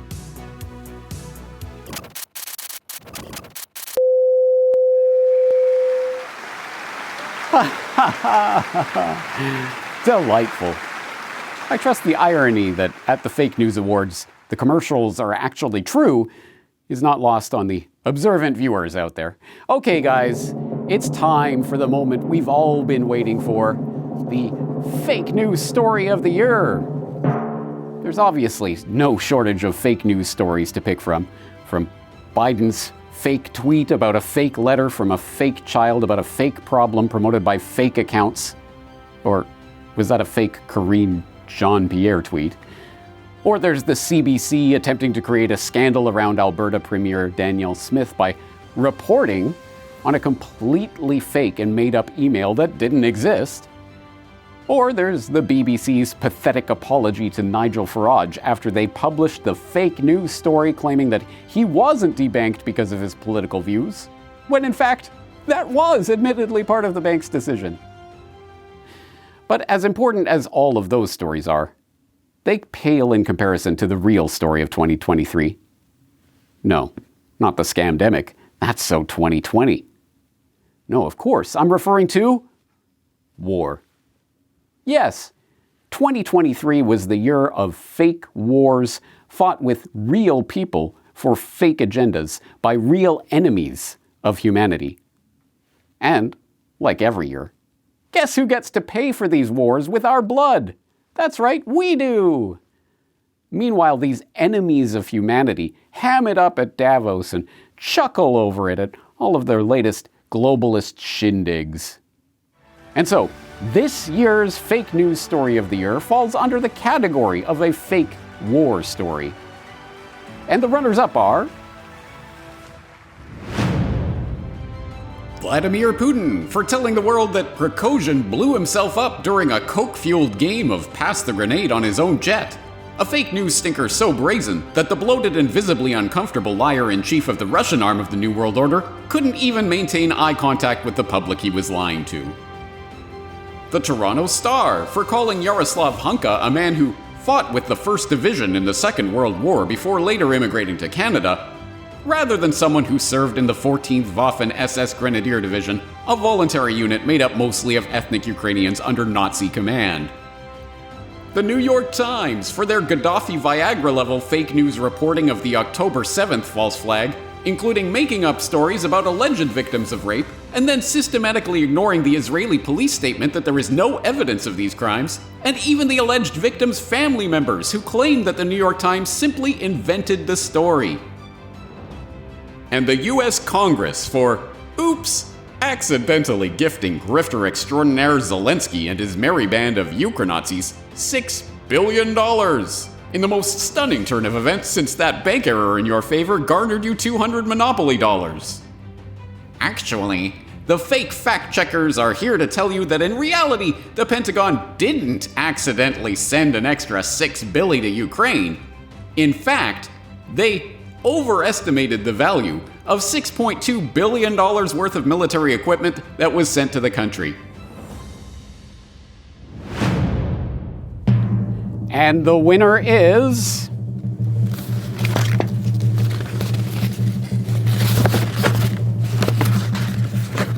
It's empty. The envelope is empty. I get it. This is some kind of meta-commentary on the pointlessness of this fake news endeavor, isn't it? A metaphor for the empty souls and vacant hearts of the warmongers. A reflection on... Wait. What's that? In my pocket? Every year, I tell you. And the award for fake news story of the year goes to Israeli Prime Minister Benjamin Netanyahu for Hamas ISIS is sick. They turn hospitals into headquarters for their terror.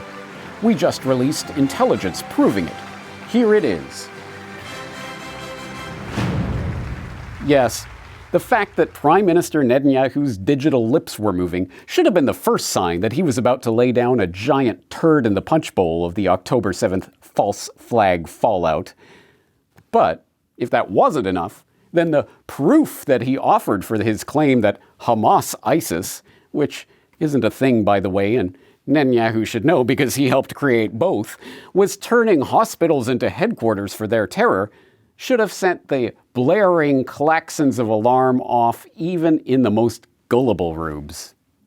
Yes, this creepily silent computer-generated, intelligence-based illustration of what Nutty Yahoo and his IDF mercenaries fantasize exist underneath Al-Shifa Hospital is every bit as convincing as a child's drawing of the monster that exists under his bed when mommy turns the lights out at night, and it does not cross the threshold of proof by any conceivable stretch of the imagination, even in Nutty Yahoo's wildest genocidal fantasies. In fact, so scant is this supposedly smoking gun proof that I have now spent longer talking about it than the video itself, so we're watching it again and again. Yes, this really scrapes the bottom of the barrel when it comes to fake news nonsense, doesn't it? And, in a highly unusual move, here to accept the award via live satellite link from DJO is Israeli Prime Minister Benjamin Netanyahu. First of all, I would like to thank James Corbett and, of course, that Brock West. I am the best at murder and for killing many people. Whee! For this award, I would like to thank Bruce Dickinson. How did I do it? What you need in a fake crisis is for all the misinformation to be constant.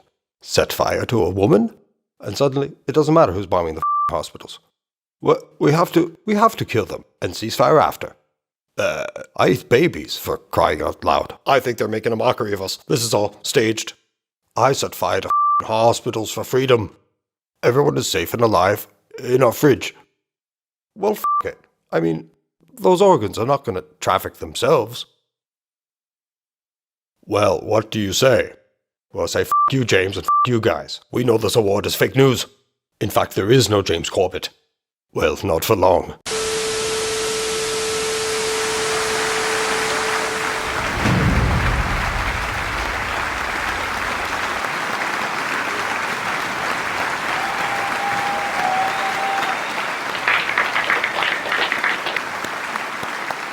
Thank you, Mr. Prime Minister. A stirring speech indeed, well worthy of a standing ovation. Your country must be so proud. But, come to think of it, this hospital terrorist proof video you tweeted about, it kind of reminds me of another startling bit of proof we were subjected to way back in the early years of the War of Terror. There was constant discussion about him hiding out in caves, and I think many times the American people have a perception that it's a little hole dug out of a side of a mountain. Oh, no. This is it. This is a fortress. Yes. A complex, multi-tiered, bedrooms and offices on the top, as you can see. Secret exits on the side and on the bottom.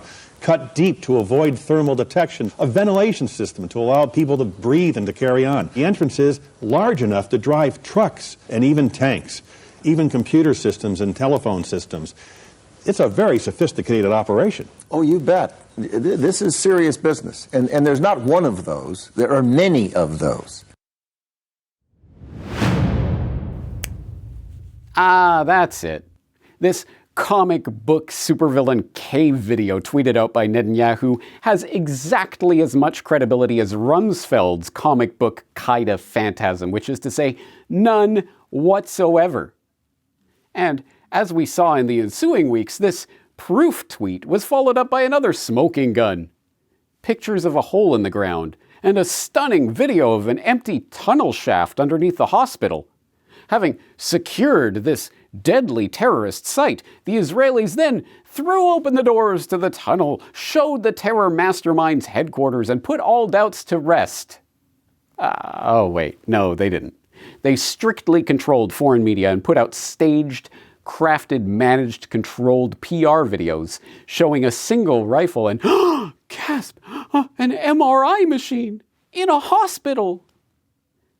You know your fake news story isn't flying very well when even the lying liars at the BBC are unconvinced by your self-evident sham. Well, BBC Verify has been examining the different sources of information that we have on this. Israel describes the Al-Shifa hospital as the main headquarters for Hamas's terrorist activity. This IDF animation, posted in late October, claims to represent a Hamas tunnel system underneath the hospital. But having been inside Al-Shifa since early Wednesday, Israel's yet to produce evidence of the tunnels. It has allowed the BBC and Fox News to film at the hospital, though only locations of Israel's choice. This is what they found. Israel also released its own 7-minute video, which BBC Verify has analysed. A watch, visible in that video, suggests it was filmed a few hours before the BBC arrived. And this IDF video was posted, then deleted, then reposted, this time without a section referring to an Israeli soldier who'd been held hostage. I don't know when this was used the last time. Also in the video, we see a room with an MRI machine. And if you zoom in and we get some light over here, what you'll be able to see is military equipment. The BBC was shown the same room. And what we see in the two videos doesn't precisely match. For example, there's one gun in the IDF video, two by the time of the BBC footage. Israel has told BBC Verify this is because more weaponry and terrorist assets were discovered throughout the day. And as always, an AK-47. Israel also says its video is a single shot with no edits. But this appears to be an edit. We don't know the reasons for that edit, nor how significant it is. The IDF, though, says suggestions it's manipulating the media are incorrect. The IDF video also shows we can't verify how it came to be there. And what we see in this IDF video doesn't equate to Israel's disclosure was a command center, but for now, at least, it's either not found supporting evidence or it's not sharing it. Well-appointed and closely guarded terrorist meeting rooms envisioned in the original proof. Still, this was definitely proof that something involving did you see those empty tunnels? Well, guess what? It turns out that, just like Hamas itself, the tunnels were actually built by the Israelis. That's right. Turns out ex-Israeli PM and known Jeffrey Epstein associate, Ehud Barak, said the quiet part out loud in an interview with leading fake news correspondent Cristian Amanpour. Well, when you say it was built by Israeli engineers, did you misspeak? No, decades ago we were running the place. So we held them. It was many decades ago, probably 4 decades ago, that we helped them to build these bunkers in order to enable more space for the operation of the hospital within the very limited size of this compound. Okay. All right. Well, that's sort of thrown me a little bit.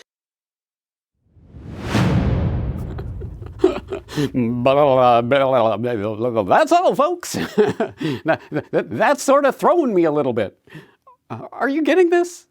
Do you see how all of this works? No, well, here's the big capper to the big joke. November 17th, 2023. U.S. will not share intel on Hamas and Al-Shifa Hospital, White House. The United States will not share any Israeli intelligence or elaborate on its own intelligence assessment that Hamas used Gaza's Al-Shifa hospital as a command center and possibly as a storage facility, White House spokesman John Kirby said on Thursday. The United States is confident in an assessment from its own intelligence agencies on Hamas activities in the Gaza facility, Kirby said. He has refused to elaborate or provide details over the past several days.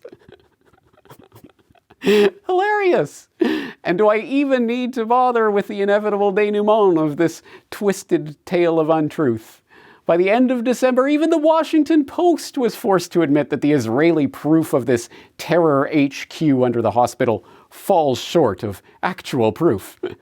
raising critical questions about whether the civilian harm caused by Israelis' military operations against the hospital, encircling, besieging, and ultimately raiding the facility and the tunnel beneath it were proportionate to the assessed threat.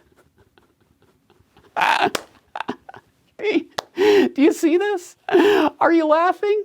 Do you find this funny? Neither do I.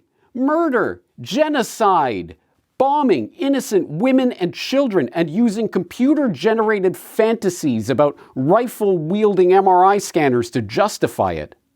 Look at the faces of the innocents who died as a result of these lies and tell me the price was worth it. Go on, Benny. I dare you. Madeleine Albright would do it. We have heard that 500,000 children have died. I mean, that's more children than died in Hiroshima. And you know, is the price worth it? I think this is a very hard choice, but we think the price is worth it. And somehow, in the long, ignoble career of unconvicted war criminal Benjamin Netanyahu, from his NUMEC nuclear smuggling to his admissions about 9/11 to his drawn-out criminal prosecution for bribery and corruption, he has managed to find a way to sink even lower. October 7th and the Hannibal Directive, beheaded babies, an evil terrorist headquarters under a hospital. It's all fair game, right? Israel's 9/11 indeed. I don't expect the International Court of Justice is going to really be throwing Netanyahu or any of his buddies behind bars for their war crimes. In fact, it would only be amazing if the case even proceeds to a conclusion. But I do know one thing. The world is awake. Just like Brzezinski warned, the global political awakening is happening. People are aware like never before that the murderous politicians and the deep state interests that they represent are liars, and that the mainstream media only exists to spread fake news in service of the globalist agenda.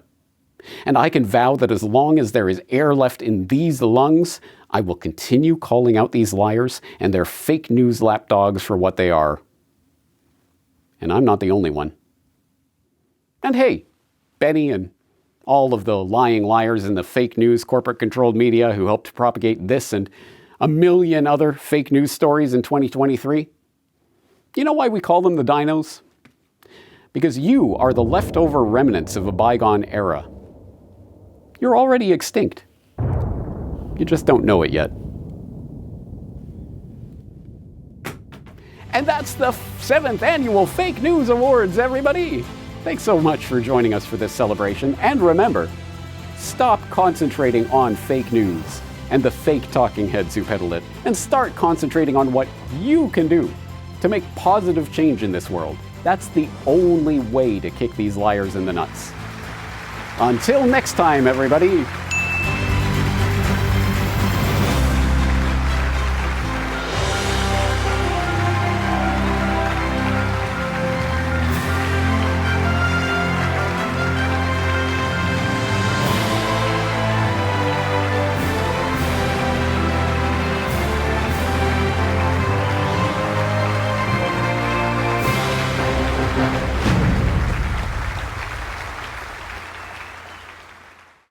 Well, it looks like this award ceremony was put together at the dollar store, and that's because it was. Put that in your little bag of outtakes. All right.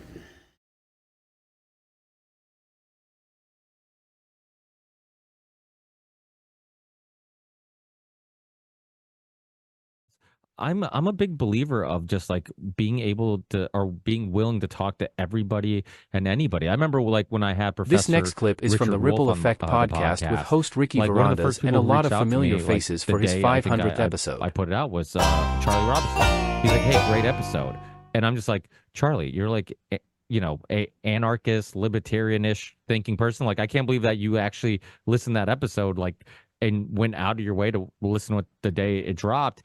And I think it was just like a reflection of his character. Like, hey, I don't want to just, assume I get it or I know his stance. Like let me also be curious and hear somebody out. And I love people like that. I love shows like that. I think one of the really special things about the Union of the Unwanted is the fact that we do have so many people that come together for a common good, but yet there's a lot of disagreements. I mean, we know certain people, like, okay, somebody just said something and you could see somebody else's face and you're like, yeah, you could tell they disagree with it, but everybody's polite because it's like, as long as we all focus on the common goal of like, okay, we might not always agree on the solutions, but we definitely agree on what the problems are and who the problem or who's creating the problems. Yeah, I like the fact that Tucker brought him on because, I mean, he was censored from Fox, and Putin, who knows how much he's been censored, we can only imagine. So getting out the real story, quote unquote, but from that perspective, I think is incredibly important. Whether we end up agreeing with him or not, or see something new or not, we have to be allowed to create these spaces where free speech is actually free. And shows like this do that. But it's so rare, even on YouTube, and well, not even on YouTube, even on any other alternative platform you can think of, we're still censored. I was on a platform recently where we were talking about vaccine injury, and we were talking about the SV40 contamination in the COVID jabs and how we've known about that for forever and about how it causes cancer. And we were even being removed from quote unquote alternative platforms because they were saying that we were doing, again, misinformation and whatnot. So I think the fact that Tucker is having Putin on is a great idea. I appreciate the fact that he's willing to put himself out there and do that. And who knows, we might learn something new. Well, I agree. I always say the difference between the U.S. and Russia is that we do better PR because we do a good job of selling a conflict and convincing everybody it's for some moral reasons. And Russia just like, you know what? Like, no, you're getting in our territory. You got something to say, Steve? Well, what we did was a great job in removing skin in the game from the average American when it comes to military service. It's been 50 plus years since, anybody with kids has had to worry about their son, now their daughter getting drafted. It's been 50 years since anybody growing up and going through this country has had to worry about that. So we've fetishized the people who have been military service members. It's thank you for your service. And then you've said your obligation, you've done your duty, and that's it. And that's how we've done war for a half a century now. And it's become more and more and more impersonal. So it doesn't matter that the vast majority of the country has war fatigue and has had it for a very, very long time. That doesn't matter. Just like I can't believe that it's 2024 and I'm going to explain how a counter narrative management operation works. Okay, because there's a narrative management operation that we can all see, and everybody knows that Joe Biden is a doddering, demented fool, and that there's going to have to be some kind of thing. Everybody knows that Donald Trump is, the bad guy, but he's also the guy who gave you Operation Warp Speed. Look for that to become a huge talking point in the Democratic run media going forward, because they really need to make sure that Republican base is fighting super hard over the jibby jab going into the 2024 election. So as all of this information is coming out, kicking a giant hole in that COVID narrative, you've seen a whole group of people get elevated, worship a genocide, and while they're doing that, they are forming the allowable parameters for conversation going forward in the new alternative media. That's the counter narrative operation. There's mainstream narrative, new mainstream narrative, counter narrative. Tucker Carlson, Alex Jones, Elon Musk, all of those people represent the new mainstream media. I've been saying this for 4 or 5 years now, and holy crap, is it wild? It's like kind of sort of starting to, like I saw the chart that Tease was talking about, the Poly made. Fantastic. It's going to take another 5 years before people start to pick up on it, but holy crap, let's start to pick up on it. Yeah, spot on, Steve. Love you. Thank you. Great commentary. What was the chart? So specifically. So really what it is it's you have to understand that the whole Lenin idea that control the opposition will lead them ourselves. It's really just they're creating these various different emotional kind of pools that then suck us into them, and we invest in them so much that if we betray that, either we feel like fools or we get shamed by all the other people who are sucked into those pools. So it's a pool party. We're all hanging out at these decrepit pool parties. There's way too much chlorine in there. Some of them are nothing but piss. I'm going to allude to Tim Pool for that pool, and I wouldn't recommend swimming in what he's been diving in, and that's a problem that we got. And it's one of those things where the chart, if you check out Amazing Polly, she does sometimes great work, sometimes I quarrel with it, but that's kind of the nature of the community. We all have our opinions and the various different contentions that we make. I've also posted a video on my Twitter recently that goes into a kid who wound up dead for exposing how Rogan is basically just a controlled up. And that's one of those things Matthew where North. Yeah. And so the more you dig into this kind of stuff, the more it kind of just reveals the sophistication of the narrative management that we ourselves are ill prepared to really step up to the bat for, because to a certain extent, all of us in one way or another, in one issue or another, have kind of been sucked into those pools. And that's a dirty feeling. And that's kind of where we're at. Welcome to Career Suicide with T. Snyder. There you go. I gotta push back on Polly a little bit, because like somehow like Foster Colson and the Wellness Company, because he's bought Vigilant News Network, like he's on that list, they're on that list, and by extension, because we're us and Injected are partnered with the Wellness Company, like we're getting called out for like, I'm like, bro, it's like Thank you. no, completely off it. I What the hell are you talking? say that. Yeah. I mean, you could. I'm sure I've had people on this podcast that are linked to really shitty people, and you could probably put together a pretty good video of, hey, look, Ricky's linked to this guy, friends with that guy. I know, exactly. Connecting all these dots, and I mean, I'm not sold. I'm not sold on. I keep hearing this thing like the new mainstream media, the new mainstream media, the new mainstream media. It's either planned and controlled, or it has happened organically because people are waking up. And do you remember Cass Sustine, the guy who wrote the cognitive infiltration document in the Obama administration, the guy who's currently writing border policy, the guy who's married to Samantha Powers, that Cass Sunstein? Let's go back to cognitive infiltration for a minute. Now, that document is about a dozen years old, and it lays out the platform for how intelligence infiltrates, takes over, and gets a hold of social media and the independent media. We are a dozen years into this. Look at it in the same general time frame as the Smith Modernization Act, something we've all talked about, reported on, I think, over the years quite a bit. That exact same moment, there are people who have been spooked up from day one, coming out with the outline for how you infiltrate and insert your own influencers into this burgeoning media apparatus. So it's very, very odd to me that people can look at the mainstream media, or what is clearly that like immediate 1 degree away from the mainstream media sphere, that does largely exist as like a catch net for people backing away from the mainstream. You can look at that and go, man, those guys have easily got like a $10 million budget. Those guys are rolling in it. Man, those guys came up with $50 million. Can you imagine what we could do with the actual truth we could tell with that money, with $50 million? And then they give Joe Rogan $250 million in all of the platforms, and people go, it's a win for us. I'm not sold. I'm all I'm hearing is like, and I'm just being the devil's advocate a little bit, but a little bit it's also because I'm like, there's show me where the pattern's broken.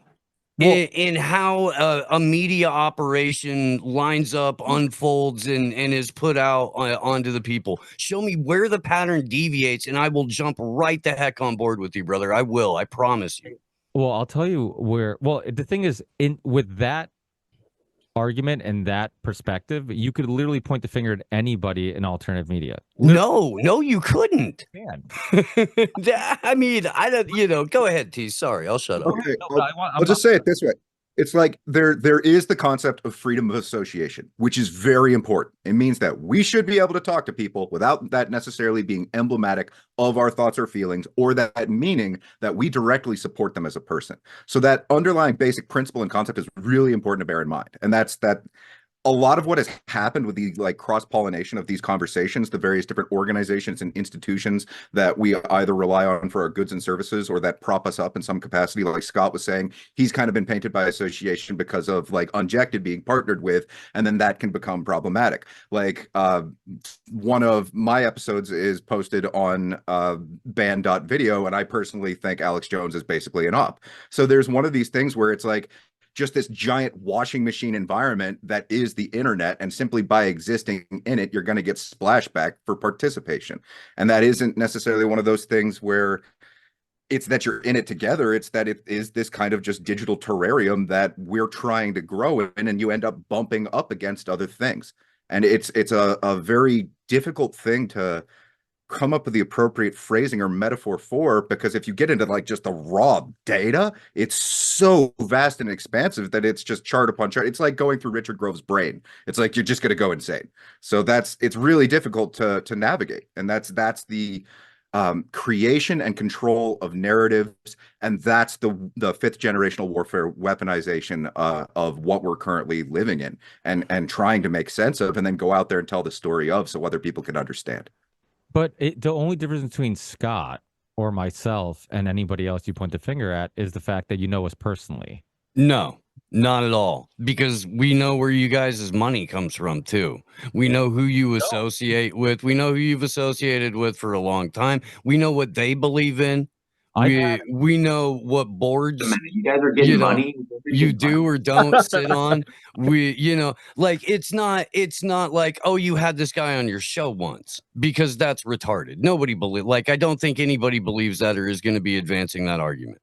You know what I mean? Even though, well, none of us are, because I see my comment section, and we had the lovely Mel K on yesterday, and she always generates some feisty responses, boy. But I mean, like you can, I don't know, I can tell basically immediately who's doing this authentically and who's doing it for a paycheck, or who's doing it because they struck out in Hollywood and podcasting is the only way they think they can pay their bills right now. So they're just going to freaking say whatever narrative management garbage or pop culture nonsense they can to try to get clicks. No, that's not. Yeah, but that's not the deal. Or Alex Jones fit any of those cues. I mean, Alex Jones is on video telling people that he's probably been used as a controlled op. He's on camera confessing to this. He's on camera pushing the jab. He's on camera selling Donald Trump to everybody. There's a wrong opinion doesn't make you controlled. There's plenty. No, you're exactly right. There's plenty of people who love Trump, and doesn't mean they're all working for the CIA or they're a part of. Never said that. Dude, you're right, Ricky. I think we're saying the same thing here. To me, that's you're not so spot on. Concrete argument. That's so it's like, oh, he likes Trump, and no. There's a long established pattern over time of like Corbett on back in the day, which obviously James Corbett doesn't go on there anymore. He did disagree on many things, but he's had, I could make a list of a huge similarity in guests that have been on Alex Jones, JRE, and my show. We have similar guests. And so it's like, to me, this idea that like, oh, well, you've had the wrong opinion, and I don't always agree with what you say. That is not what I said. I'm not saying, but I'm saying a lot of people think that. A lot of people are like, use that as their argument. They'll say, oh, well, he thought this on this issue. Okay, maybe he just got it wrong. I get shit wrong all the time. It doesn't mean that like I'm doing it on purpose. It's the same issue why I defended Jason Burmis with so many past guests who would say, "Oh, Loose Change got it wrong on purpose." I'm like, how can you be so clear of their intentions? Like that's bullshit. To me, all you're doing is you disagree with somebody, and because you disagree with them, you assume it might, they must have got it wrong on purpose to deceive people. And to me, like it happens over and over again in the alternative media community. And it's like, okay, well, if they've done some good, and not to say that like you can't to forget the bad that they've done. I mean, obviously Alex Jones has done a lot of things with a lot of these topics that we research and we talk about, because everything got related to like, well, Alex Jones talks about it, so it can't be a serious issue, or it can't be a serious topic, or it can't be a serious discussion because Alex Jones is also saying the same thing you're saying. But he also, like, there's a lot of people he red pilled throughout the years. I mean, some of the initial documentaries a lot of us ran into was his work, and a lot of the people, researchers and other great people that have, I mean, James Corbett, I ran into James Corbett because he was on Alex Jones, and I'm like, who the hell is this guy? And and then you look him up, and one thing led to another. Joe Rogan, like if their plan was to use Joe Rogan to what, like go against the grain so hard that he almost changed the path of history. I mean, his Peter McCullough show, his Robert Malone show, his, Brett Weinstein show, his Robert Kennedy Jr. show, his, all these shows literally are changing the way people look at the issues that they discuss. And so to me, it's like, if you're controlling it, what are you doing? You're trying to wake people up to these issues so much to, I mean, what's plan B? Like, what's the next step? You just described it exactly. That's what they're trying to do. In essence, what the poison pill for the controlled demolition of the American empire right now is the disclosure that we've been pushing for. So we're the adjacent community to the rotting infrastructure that they're trying to systematically undermine. A part of that is just the legitimate incompetence of a number of the Congress critters who are literally just controlled opposition or useful idiots, or they have like control file, like Epstein honeypot kind of thing. It's one of those things where you reveal the rot and decrepency of the pre-existing institution. You then seemingly have like a savior class who rushes in and they reveal a great number of things, but it isn't necessarily all the way to the community that we're in where it's the appropriate tone. It translates to real world action. It isn't the kind of thing where it, like RFK, for example, and to give you a real world action. I see when I go to protests, and especially during COVID, there was a lot of InfoWars stickers and shirts. So, I mean, how does that not translate? Sure. So I quibble with the success and efficacy of the idea of a bunch of people waving signs and walking in circles from the get-go. In my own personal protest experience, it isn't necessarily accessible. And I'll continue with that in 1 second. But to give you an example of a presentation that succinctly encapsulates the idea, you could look at Dr. Shiva and his presentation going into the swarm, the not so obvious establishment. It's a kind of like a subsidiary pool of people who are ushered in as we come to understand how bad the original version was. And then we're supposed to give them our trust and allegiance so that they can usher us forward with the firsthand action that we then observe through the bumper stickers that are present in a variety of different protests. But hey, fellow patriot, are you waking up? Here, you look like you smoke a little weed. Here's Jimmy Savile's buddy Russell Brand. Does that help? Are you good? Are you good with that? Can you, or do you prefer it with one of Epstein's buddies? Is it because we got it however you want?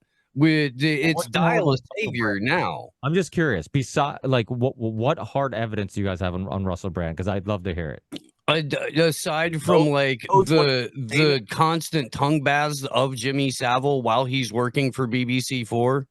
And like all of the separate different allegations that surround Russell Brand's particular tenure at BBC4, I don't know anybody that's personally been in the room. No, I do not. No, I do not. In the room. I mean, what has somebody said they saw something for 25 years? And ask anybody who's been in entertainment in the UK for the last 25 years. There's NDA. But this is what happens. What do you know about about Russell. Like you're saying he's guilty by association, basically. And if you're not saying that, then what are you saying? Because he's again like well, okay, again, there's been an established pattern in entertainment over a very, very, very long time. Evidence. I'm talking about.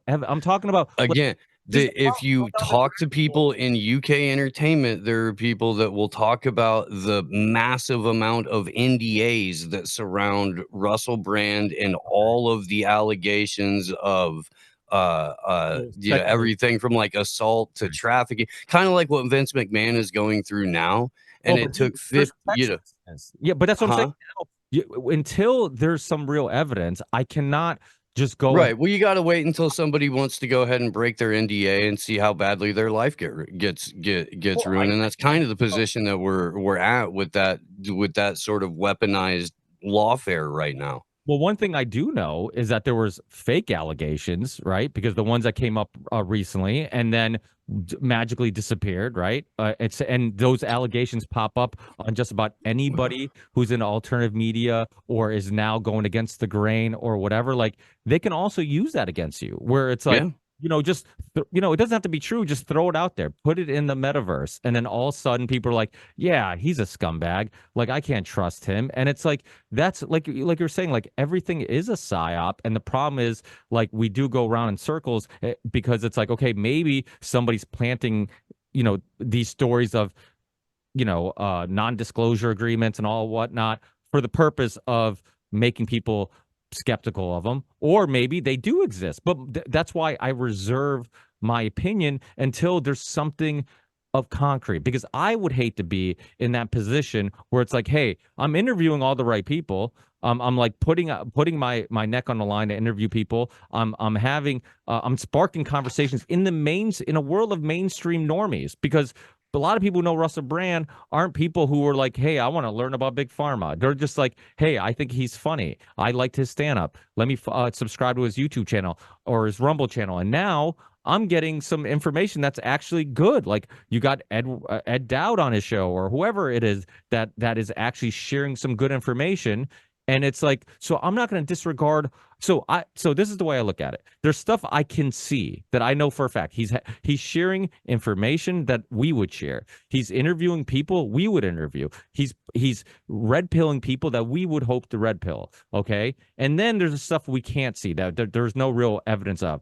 The non-disclosure agreements, the allegations of this or that or whatever. It's like, okay, well, do I jump on board of like, no, then he must be bad because, there's all these rumors and allegations? Or do I say, you know what, I'm going to reserve my opinion. I'm not going to say he's a messiah or a good guy, but I am going to say that like he's doing good work, and I'm not going to bash him or say, because this is what happens. It's the same thing with like, Tucker, for example. Tucker isn't perfect by any stretch of imagination, but I'm not going to disregard the fact that he was willing to have Peter McCullough on his show, or Dr. Robert Malone on national TV when no other TV channel or station would have him. And so it's not to say that he does everything right and he's always on the right side of history, but I'm not going to minimize what that did and the help that, that was to us and our message, because the bottom line is we wish when Dr. Peter McCullough was on the Union of the Unwanted, we could get as many people listening to him as a Tucker or a Rogan or whatever. So I don't want to minimize what they've done to help the effort. But so that's all I'm saying. I'm saying is there's things we know, like, okay, they're doing some good things. And then there's things that possibly could be true. But listen, I love James Corbett. I'm hoping he even joins us tonight. But his Elon Musk documentary, like, it's a lot of this. It's a lot of like, he was linked to this person. He was linked to that. But I left him like, yeah, I'm on board with what he's saying, but like, I'm not 100% sold. Because you saw the GIF he posted today that has the X logo and then the tagline underneath it, the Everything app, right? on the tweeters this morning. You understand that that's the Chinese Communist Party's WeChat that Elon Musk said, I would like to steal this and then have a team reverse it and then implement it into the United States. And that's how we're going to do life going forward. Thanks for all the defense contractor checks. I got some robot babies to make. He is a One of the things that irritates me about the whole thing is the fact that, like, you know, a lot of people are being propped up, you know, as like the leaders of the COVID movement and all this stuff, or like they're just coming around to it now that it's safe and now that it's profitable to discuss these sorts of things. And that's what irritates me. Like, it was so hilarious. Like, Owen Benjamin the other day played this video of Brett Weinstein, like in the middle of it, where he was like, he's like, I ordered 25 bandanas and I have bandanas on my face. He was showing the goggles that he was wearing to the store to prevent the little dropples of spit from getting in his eyes and stuff. I'm just like, and his wife's like, well, now, honey, you don't actually wear those around the house, though, right? Like, she was like saying, bro, you gotta like chill out. Like, even his wife was like, oh my God, I can't believe I'm married to this guy. Like, so those are the people, like, in real time that are now coming around to be like the leaders of the code movement. It's like, now, not so fast. Not so fast. You know what I'm saying? Like, that's what really gets under my nerve, because there's a lot of us that lost a lot from day one in the trenches over this shit. You know what I mean? And it's like, I'm glad they came around now, but it's like, don't forget to replace it. But no, I just want to pop in on what you were saying, Ricky. Is I think it's really important that people like us especially use discernment. All of us have been under some kind of smear campaign at some point. I've met Russell Brand once, maybe twice. I've had very few interactions with him. I have no idea what his history really is.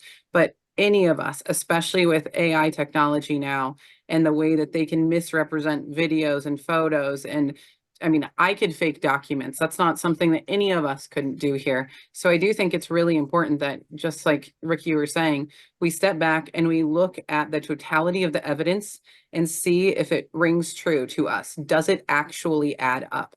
Use your discernment. It's going to get worse. These psyops are going to get worse. The leaders, the people that are actually trying to create change, it's going to get worse.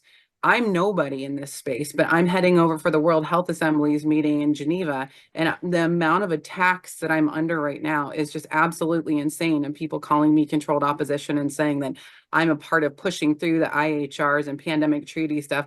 I'm just a mom that's been here because my son almost died from vaccine 16 years ago. I have nothing else to gain from this except to share this information. And I'm getting the same bullshit coming at me on a daily basis. So I understand what you're saying, Steve. Like, there are total actors out there. There are people out there that are evil. They're trying to lead us astray. They're trying to fuck us over in every way that they can, waste our time, energy, and resources, and make us look like idiots. But there's also people out there that are amazing, that are doing the work. And they're trying so hard, but they're just getting destroyed because the other side doesn't like them. I don't even like to say other side, because there's 50 right. No, I mean, those are the people that we try to have on the show like every week. Yeah, I get it. I do. I'm not fighting you saying that. I'm just passionate about it. There's amazing, wonderful, fucking, like, legitimate heroes that are out there crushing it every single day. And they're almost all reach limited, and they're almost all completely like search banned or shadow banned. You're never going to see them in a space with 150,000 people and blue checks lined up to go lick their assholes. It's not gonna happen. And yeah, no, I love each and every one of them, and I wish them nothing but like legitimate success. And the Mel K thing was a perfect example of what we're discussing, because she is somebody who, like, for example, I know her and Pasta, if they were together, they would not agree on a lot. But if we talk about, hey, are they on our team? Are they, our friends? We would say yes. And that's the thing. Like, I don't look at my friends any different than I look at, like, somebody else who is much more famous, somebody with a much bigger platform. They can be wrong on stuff. I mean, Robert Kennedy Jr., obviously, you saw the Dave Smith debate, like, is very, adamant about his position on, on the Middle East and Israel specifically. But as somebody who, like Susie, who's like one of my most passionate topics throughout the years. Even when I started my podcast in 2013, like it was always like big pharma, big pharma. How do I get people to realize how fucking dangerous big pharma is? Everybody wants to talk about wars. Everybody wants to talk about, geopolitical stuff and whatever. But I'm like, at home, I'm like, the biggest terrorists are at home and they're killing your loved ones. We're bombing overseas. That sucks. And that is really tragic to kill innocent people overseas. But we're killing innocent people domestically with lying about, their products and all this stuff. And it's like, and then when Robert Kennedy Jr. came out as a face of the movement, and I'm like, this guy's a Kennedy and he's willing to put his reputation on the line. I'm like, I could talk about 9/11 without pissing people off as much as, vaccines. You can't even touch the topic in a group setting without everybody wanting to kill you, and looking at you like you're a murderer if you even, contemplate the idea of not vaccinating your kids. And, so I can't forget that, in all the years of him, doing, helping that movement and putting a respectable person that seems, doesn't seem, that isn't Alex Jones, as a face of the topic. He seemed reasonable. He had science. He knows the history. He knows the research. And to me, it's like, okay, now, a lot of people in the alternative media community disagree with him on his geopolitical stance. And now everybody's like, he's this, he's that, he's this. I'm like, okay, I get it. Like, he's wrong on this issue.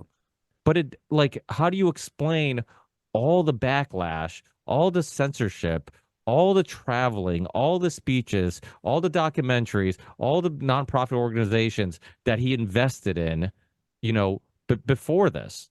And then you're willing to throw that all out the window because this one topic? Like, I'm just not willing to do that. But I see a lot of people that are. Because it isn't all the way. This is really about, we're coming from like an institutionalized slave system that we were all born in, that's designed to entrain us from cradle to the grave.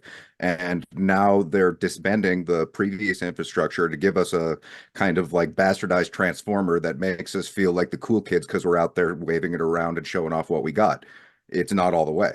And that's ultimately what all the marbles are for, is, are we going to get sucked into the adjacent chamber that is being formed so that we'll say, hey, that's progress. But is it good enough? The answer is no, because it's basically just like kind of in the same way in which like the Treaty of Versailles was a rearmament period for the Second World War. And you could just argue that the First and the Second World War are one continuous thing, and that never ended, and it just paved the way for the world that we live in.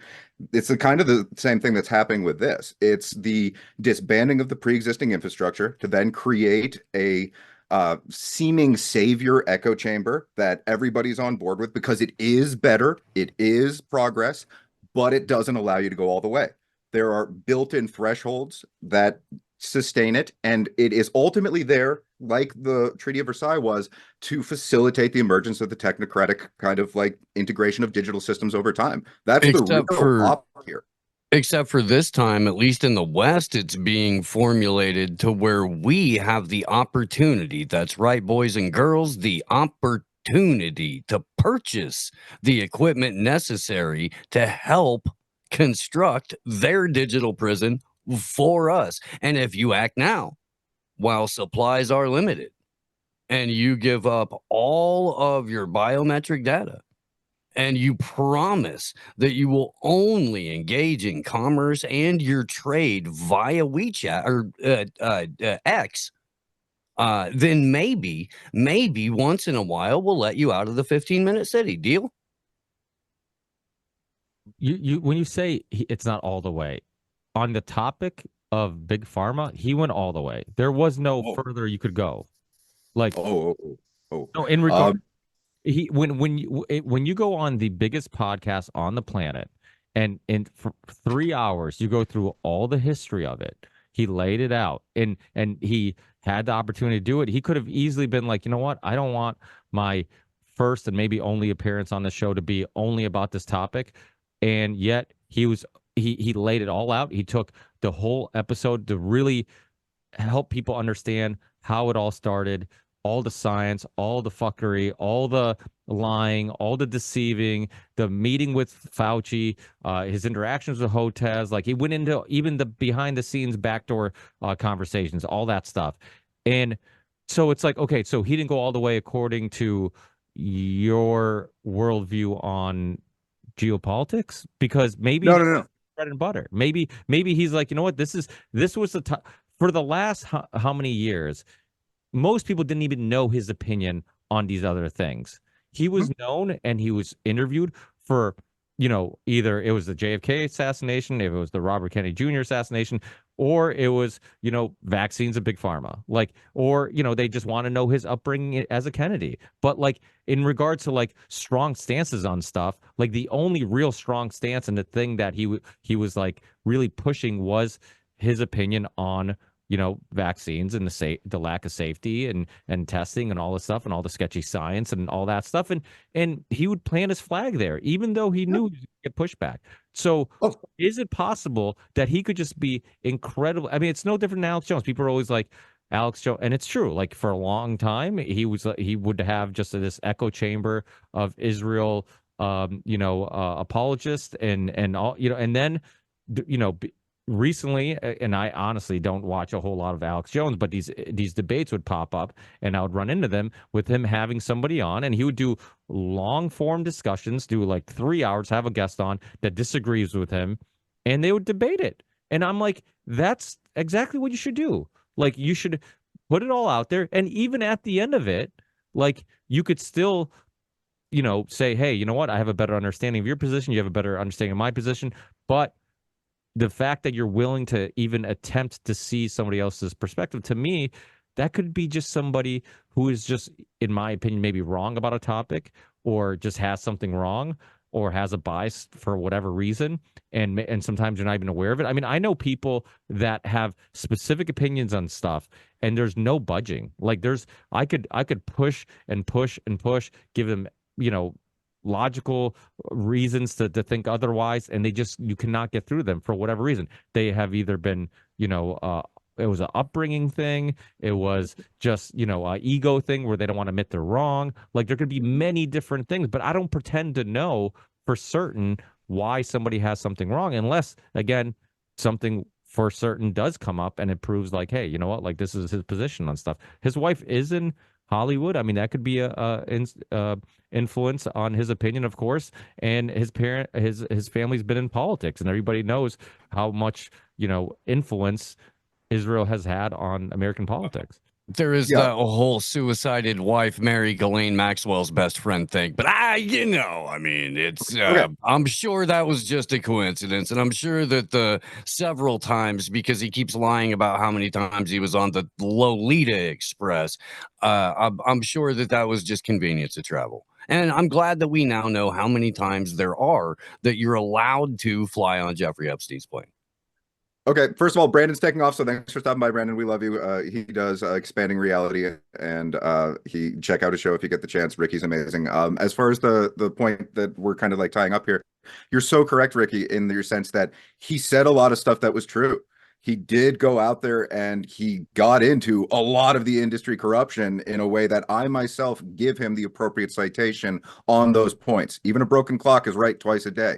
It's one of those things where when I say going all the way, that's something that is uncomfortably far away from where we are right now across the board. That would be a non-materialist framework of assessment that steps outside of the bureaucratic institutions that have consolidated our viewpoint to be in line with how they retain their monopoly. So all the way is very far away from anyone who continues to view the world through the lens that they were born into. And so that's not even arguably realistic within the stretch of information that we're being presented with, and it's going to take time to get there.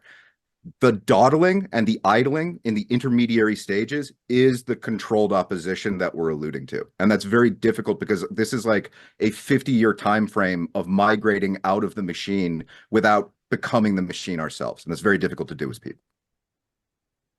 Can I add one little thought? Sure, please. Just on the issue of because it is delicate, right? The question of controlled opposition. How do you identify who's aware of what they're a part of, who's not aware, but they're maybe an influencer and they're not even aware, but they could go in one of either direction depending on what's influencing them. Like, on the one hand, in a more recent instance, we had a lot of different influencers who emerged around, as representatives or of the whole QAnon phenomenon, which in my view was a military intelligence operation in 2017, just sprung out maybe as a rebranded version of Anonymous. That was like, there were some additions to it, and some people were very genuine. There were a lot of people who were very genuine, authentic people, and then there were a few who you're like, you know what you're a part of. So Simon Parks, for example, or what's his name? Parks something? Oh shit. Anyway, there's one guy who believes that he's like, he really does seem to believe that his mother was an alien, and he's somehow receiving as a channeler information from these aliens. He sounds nuts, and I think that he believes what he's saying, but he was passing on information he was getting from a telephone that some shadowy figures would tell him about what QAnon's doing in the White Hats, and he would pass it on, and he had a huge following. Not Simon Parks was anyway. Then you have other figures who are like a lot more complicit, I would say, in influencing the entire QAnon apparatus. Steve Pietzenuk, that's who I was thinking of. This guy, Steve Pietzenuk, is a former assistant secretary of state under Henry Kissinger, as well as Cyrus Vance, and was a trilateral, and went to Bohemian Grove, and was all the first, sociologist, psychiatrist in the 1960s, before he did all of these things in the 70s. And then he goes on and becomes like Alex Jones's big trophy insider, who starts like telling him back in 2008 how to interpret the world and how to interpret like school shootings, which Alex Jones just starts like believing is true, which sets this guy up for a huge fail. And, and we saw how Alex Jones was just completely like taken through the mud based on things that he said in regards to a certain shooting. And the source was Pietzenuk. Now, Pietzenuk is, from the get-go, even before there was QAnon, this guy was already doing these QAnon-y type drops and has been there since from the get-go, acting like he's some sort of an authority. And I would say somebody like that is probably very, very self-aware of what they're a part of, and I wouldn't trust them as far as I could throw them. Whereas certain other people, they just don't know. And the last thing I was just thinking about was the first person who did the biggest expose on the Federal Reserve was this guy, George Sylvester Verrake, in 1932. And George Sylvester Verrake was an Aleister Crowley compatriot. They were both working for occult networks of German intelligence in America during World War I and World War II. Aleister Crowley was like the editor of his magazine, doing what, was apparently like providing information to organize a German grouping inside of America, which was at the time still neutral before the U.S. entered. And this guy Verrake, he's a practicing occultist. He's tied up to the Ordo Templi Orientis, which has all these branch offs like the Scientology, movement around Hubbard, who's a follower of Crowley. And he writes all of a sudden in 32 how the Federal Reserve is this bankers conspiracy run by the architects of the Protocols of Zion as a Jewish bankers operation inside of America to take over America using Freemasonic conspiracies. And people like Henry Ford believe this stuff. And there's a lot of truth. That's why it works, is because there's a lot of truth in what they're saying, but it's where they redirect the causal nexus within the narrative to deflect it away from what people should have been looking at as the heart of this shadow empire, and they redirect it towards like the hate absorber, the protocol authors of the Jews. It's all the Jews. And then this guy goes and trains like Eustace Mullins, who's like a follower of Verrake, and George Freeman and David Irving, and all of these guys are all now taking a lot of truth that's outside of the mainstream. They're like, in the 50s and the 60s, they're like shapers of the conspiracy, narrative, that space that we're all sort of like moving in. But it's the environment, the ecosystem that they created has certain trappings, certain assumptions that a lot of people who are moving within the space don't even know of. Claire Chennault is part of the Flying Tigers operation, bringing in all the drugs and narcotics, from Asia into North America. And you got John Birch is one of his disciples, who creates, the whole John Birch Society is built up around something that was tied to high-level Masonic occult operations, bringing in the drug culture with the mafia, after World War II. And this is what Alex Jones's uncle was a huge follower of, who Alex Jones described influenced him a lot growing up, is the John Birch Society literature. And he had the head of the John Birch Society come onto a show. Does Alex Jones understand all of these things? No, I think he's got huge blind spots, but that makes him against maybe his own desires to be to put out things that will herd people in a certain direction, even if he doesn't want to do that. And then you got people who do want to do that, who also act like, they're conspiracy gurus, and that's more dangerous. Yeah, well put. I agree. As far as just Super like, fair. yeah. Miriam, you want to?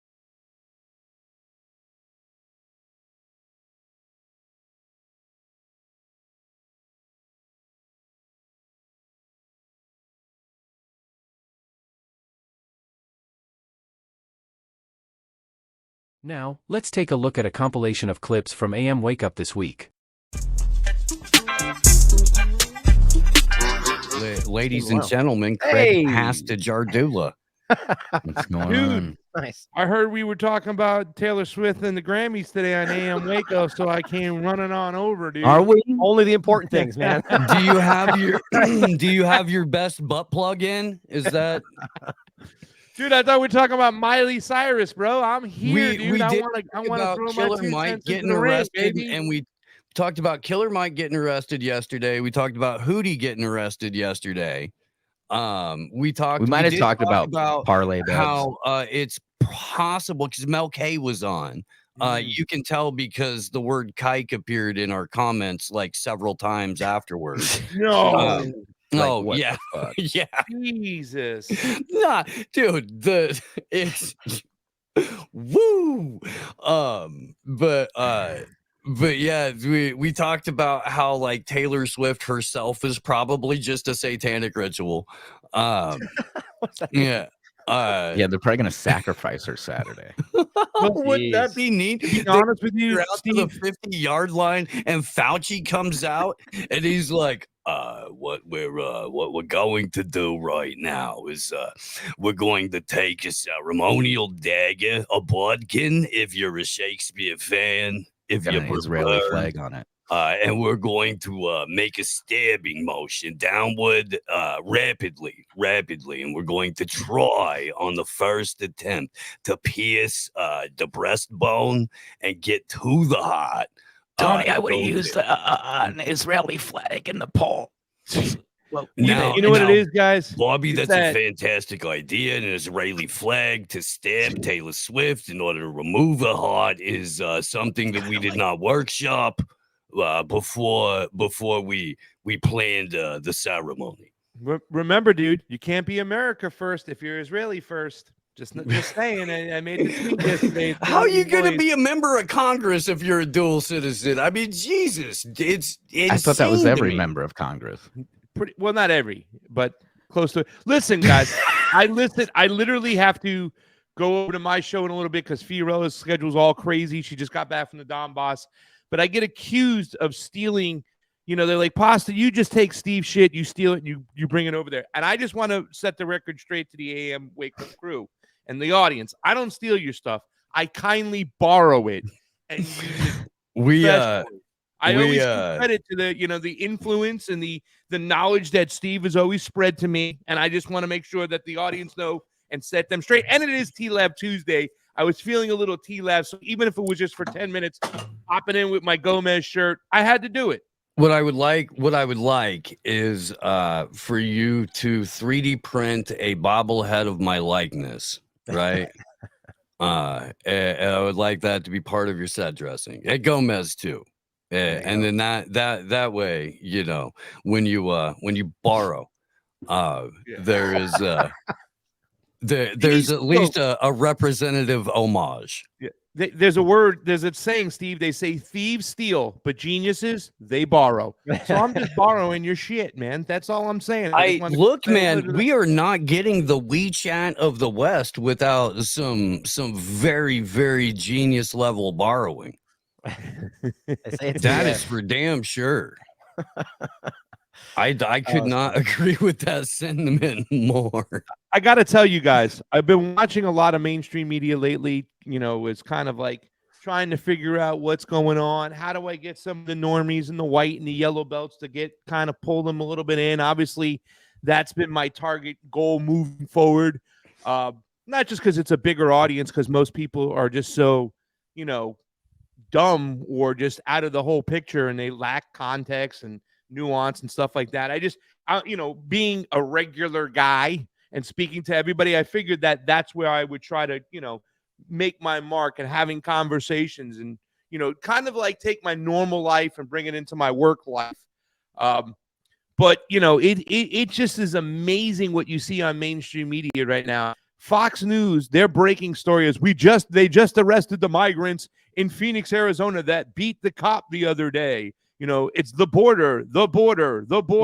What about the Israeli diplomat's son who ran over a cop on purpose and then got away because he's diplomatic immunity? Nobody cares about that story. Funny how they're both not from this country, but nobody cares about one or side. Netanyahu's son, Ryan, who was dodging the fucking Israeli draft, who's hanging out here in South Florida, drinking pina coladas and rum runners down in Miami over here. I thought you were going to say about how his son was caught on Telegram saying that the Hannibal directive was done and it wasn't done properly because they didn't kill everybody the way they were supposed to. He literally got caught saying that, and it was covered by large, I think, Israeli media. Like, it's so many stories, but let's all talk about the, what's funny about this story is that it's obviously important. Like, there's clearly something strange going on, but it's weird how it all becomes like two-party paradigm, like schedule, carved out, and nobody talks about all the bigger pictures. It's very strange. Have you guys talked about the border stuff at all on AM Wake Up? Yeah. It's, all of it seems like a manufactured crisis, and it is at every conceivable level.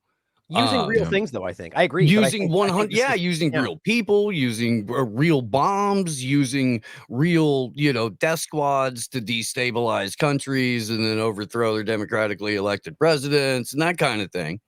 Is that what you think? Like, the important thing here is that, like, and this is what kills me about the way the two-party media operates, is we fucking clearly don't really know and have all the facts, but everyone loves to jam in their selected narrative. It's China, or it's only this, or it's only that. Well, there's a lot of possibilities, and there's a lot of information we've yet to see. And certainly there could be people fleeing a number of different countries for a number of different reasons. The reason that we get a bunch of Venezuelans is because we've tried to overthrow that country a number of times. It's like a war going on. And they just granted status to a bunch of them too as well. You know what I'm saying? To come in.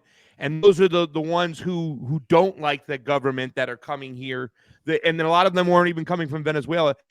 I'm talking about the border every day on my show, on Pasta to Go. Every day we'll be talking about something about the border, having debates. We had Anya Parampel on, and it really is eye-opening, because I've been to, like I said, and I know I never shut up about it, the 7 Latin American countries I've been to in the last 3 years, and going down and talking to those people and people on both sides of the aisle down there. Their number one issue is national sovereignty. They want the Americans out. They want the Monroe Doctrine shredded up, and they want to have a right to decide what's going on with their resources and what monetary system they're on. But we keep thrusting that upon them. It really is about destabilization, keeping these countries as poor as we can be, so Western corporations can extract those resources on pennies on the dollar. What's going on in Haiti right now is disgusting, and nobody's talking because it's all the cobalt in their fucking mountains right now that's being pulled out for little to nothing. The same thing we did in the Congo. It's you know what I'm saying? So rare earth minerals, it's important, Yeah. Well, Yeah, how I'm do you waiting see for him to go up to Canada to start digging that yellow knife out with all that lithium up there? That's funny that you say that. It's only seemingly, assuming nothing, something doesn't shift where this is no longer needed as it is today, but eventually they're going to mine this, like they're going to turn on themselves is the point. You know what I mean? Like it's a foregone conclusion if we stay in this direction, because it'll come to a point to where, well, we need that now for our national security. And all of a sudden there's it's the same kind of thing. They don't seem to care about any national sovereignty. What do you think about the Chinese aspect though? Pasta, what do you think about, because there's a real element to this, and we can't, that's what happens with the partisan media is you ignore certain sides of the conversation. There clearly is an element of Chinese migration that has increased and so on, but I don't think it's what the right-wing media is framing it as. Do you have any thoughts on what is happening there and why? Well, I don't know a lot about the Chinese migration, and I would like to learn a little bit more about it. But as far as China's role and what they play, I take a little bit about pretty much what's said on one side and what's said on the other side. And I mean, multiple sides, right? Like this whole kind of mentality. At the end of the day, I always look at this situation looking inwards. Like, in other words, America needs to take a look in the mirror and fix itself, no matter what. You can sit there and point the finger at the Chinese, how they are with their citizens, how they are in their lifestyle. I think what Steve brings up a lot of times when they talk about BRICS is something that we should pay attention to. We have these ideologues who kind of paint China as this rosy situation, right? But at the end of the day, no matter what, I will always say that we need to take control of our own government and fix our own behaviors. China coming in with their checkbook, whether they hold it over people's heads, debt-wise, money-wise, it's still different than the bases that we have all over the world, whatnot. So I think there needs to be a balance there, and that's what I just try to achieve. At the end of the day, I say we still need to look inwards. We need not worry about China. We need not worry about Russia. If we would have just mind our own fucking Did you business. just say N-word? You said the N-word. You just said the N-word, Pasta. Pasta. Look, you know what? I got to get out of here, guys. I just wanted to come by and tell everybody, Chris, Ryan, AM, Wake Up, Steve, you guys know I love you. I miss you guys. Keep kicking ass. I wanted to show off my Gomez shirt. I have a rained out Rancast shirt. I got a T-Lab shirt. Yeah. I got a Don't Trust the State shirt. I wore that to my dermatologist appointment the other day, and it got so many compliments. But I just want to stop by, tell you guys I love you, and just keep kicking ass, man. Good to see you, brother. Oh, yeah, man. Steve, I'll call you later, brother. All right, my friend. You take care. Thank you for popping in. Good to see Gomez, you. I love him, and Miss Gomez. I will. I got to take him out here real quick. That's what I'm thinking. Listen, fuck Trump, fuck Biden, Gomez 2024. Fuck the government. How about that?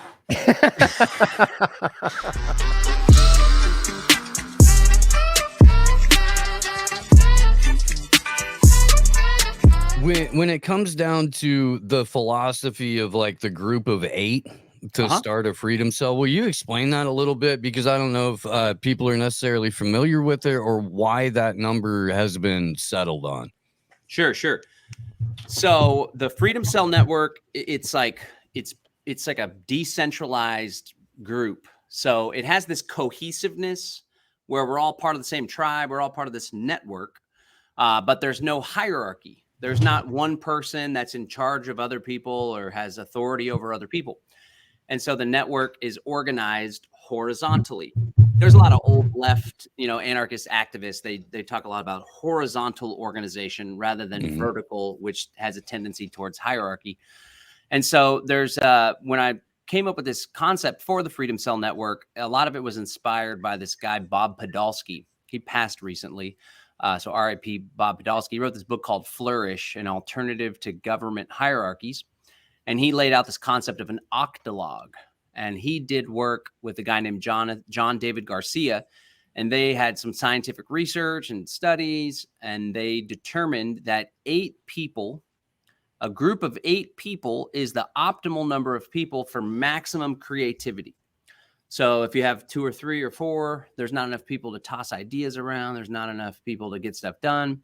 If you have 14 or 16, then things start to get bureaucratic. People don't know each other as well. There's too many different opinions, and it's more challenging to create. And they determined that 8 people is the optimal number. Interestingly enough, 4 men, 4 women. And so we encourage, so the structure of the Freedom Cell Network, although just a quick disclaimer, this structure doesn't necessarily pan out and play out in every instance. Mostly it's just people that are getting together. And some of the groups are big, some of the groups are small. And that's really what's most important besides this whole structure of 8. But I have the ambitions to leverage what we're building with the Freedom Cell Network ultimately to replace government altogether as a means of organizing ourselves as a community of free people. That's like a long-term project, potentially an intergenerational project. That's another challenge too. When everybody's just focused on making ends meet, they're focused on the moment now. They don't have the time to come up with big, sexy plans that could potentially change our lives, change the world. That goes for an individual having like a 2 or 5 year plan. and it goes for a community of people coming together and coming up with a 2030 plan. The enemies of freedom most definitely project into the future and plan into the future. In fact, they got like centuries long plans. They're like going big, and they got their bloodline to continue it. And if it's not their actual bloodline, it's these nonprofit, non-governmental organizations, these secret society roundtable groups that carry on the work.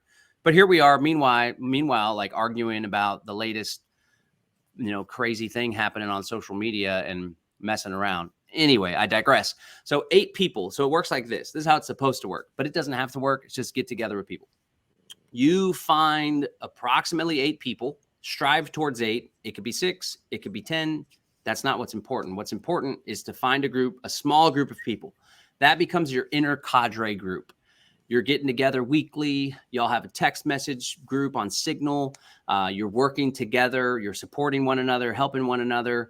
Maybe it's even like if it's families, it's like, hey, man, I got to stay late at work today. Can you pick up the kids? That kind of deal. Or it's like, hey, let's get together for a barbecue, hang out and kick the tires. Or let's go work on my garden, and then we'll do a potluck after that. And I'll provide some tea or some booze, whatever suits your fancy. Right. So that's your inner cadre group. But it doesn't stop there. Although that's the most important, this tight-knit group that has each other's back and trusts one another. You then connect with other small groups in your local area to form what we call a middle cadre. So now imagine you have a group of 8 connected with 7 other groups of 8. This forms a middle cadre.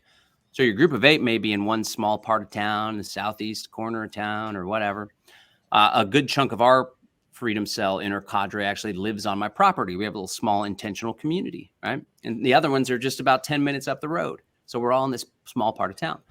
But then there's other groups of 8 across Bastrop County, which is where we live, that are also getting together and meeting up. But every once in a while, we bring everybody together to strategize, to plan, how can we help one another? But it doesn't stop there, because all throughout Central Texas, there's also other clusters of groups that are getting together regularly, that are hosting little meetups and workshops. And every once in a while, we bring the whole Central Texas body together. Now, mind you, about 60 to 70 people will show up to our greater Central Texas meetings. But there's a lot of people that are just showing up and supporting one another. So to answer your question, we choose the number 8 because there's some work by some freedom folks that show that 8 people is the optimal people for maximum creativity. But what's most important, besides the magic number 8, is just get together with the small group of people, work on freedom goals, and then connect with other small groups in order to expand your ability to get shit done. Great example, for example, in Tennessee, Nicole Sauce, Living Free in Tennessee. I don't know if y'all are familiar with her work. She'd be a great guest. She does really good work. She's part of a Freedom Cell group. They also have like different names for the groups. It's just like mutual aid groups, basically. And they're very into preparedness. She's in Middle Tennessee. There's groups in East Tennessee and West Tennessee. And they're they're getting together as a regional group to create, their project now is to create a directory of holistic doctors and practitioners. So that's one thing. Another thing, imagine Central Texas, that's all the counties surrounding Austin. And then we're in Bastrop County, which is east. It's more rural, great farmland. There's Freedom Cell folks that have ranches and stuff. We buy our bacon and our pork from a local Freedom Cell guy. So it's like you got somebody downtown, but they don't have a bunch of farms around there. So it's like, well, let's connect with the guys in Bastrop because they're connected with the farmer over here. But I'm in downtown and I don't have a car, or it takes me an hour to go out there. I've been struggling with time. So let me link up with someone in Bastrop County that works in Austin, see if they wouldn't mind picking up some of the pork for me. And then when they come to work, I'll go meet them to pick up the pork, hand off the money, or maybe we paid with crypto or whatever. So when you have a big group of people on the same page, it really helps to get things done. And then again, there's an emphasis on that small group. That way, as the community scales, as we reach greater numbers, it never takes on a hierarchy where it can be corrupted and there's one person in charge and they control everything. As it scales, it simply replicates itself. Each one of those little pods of 8 and that group of 8, they start to replicate themselves. And ultimately, we can scale, span across the globe, have millions of people participating, but there's never one group of people or one person that has authority or hierarchy over another. A lot of people get.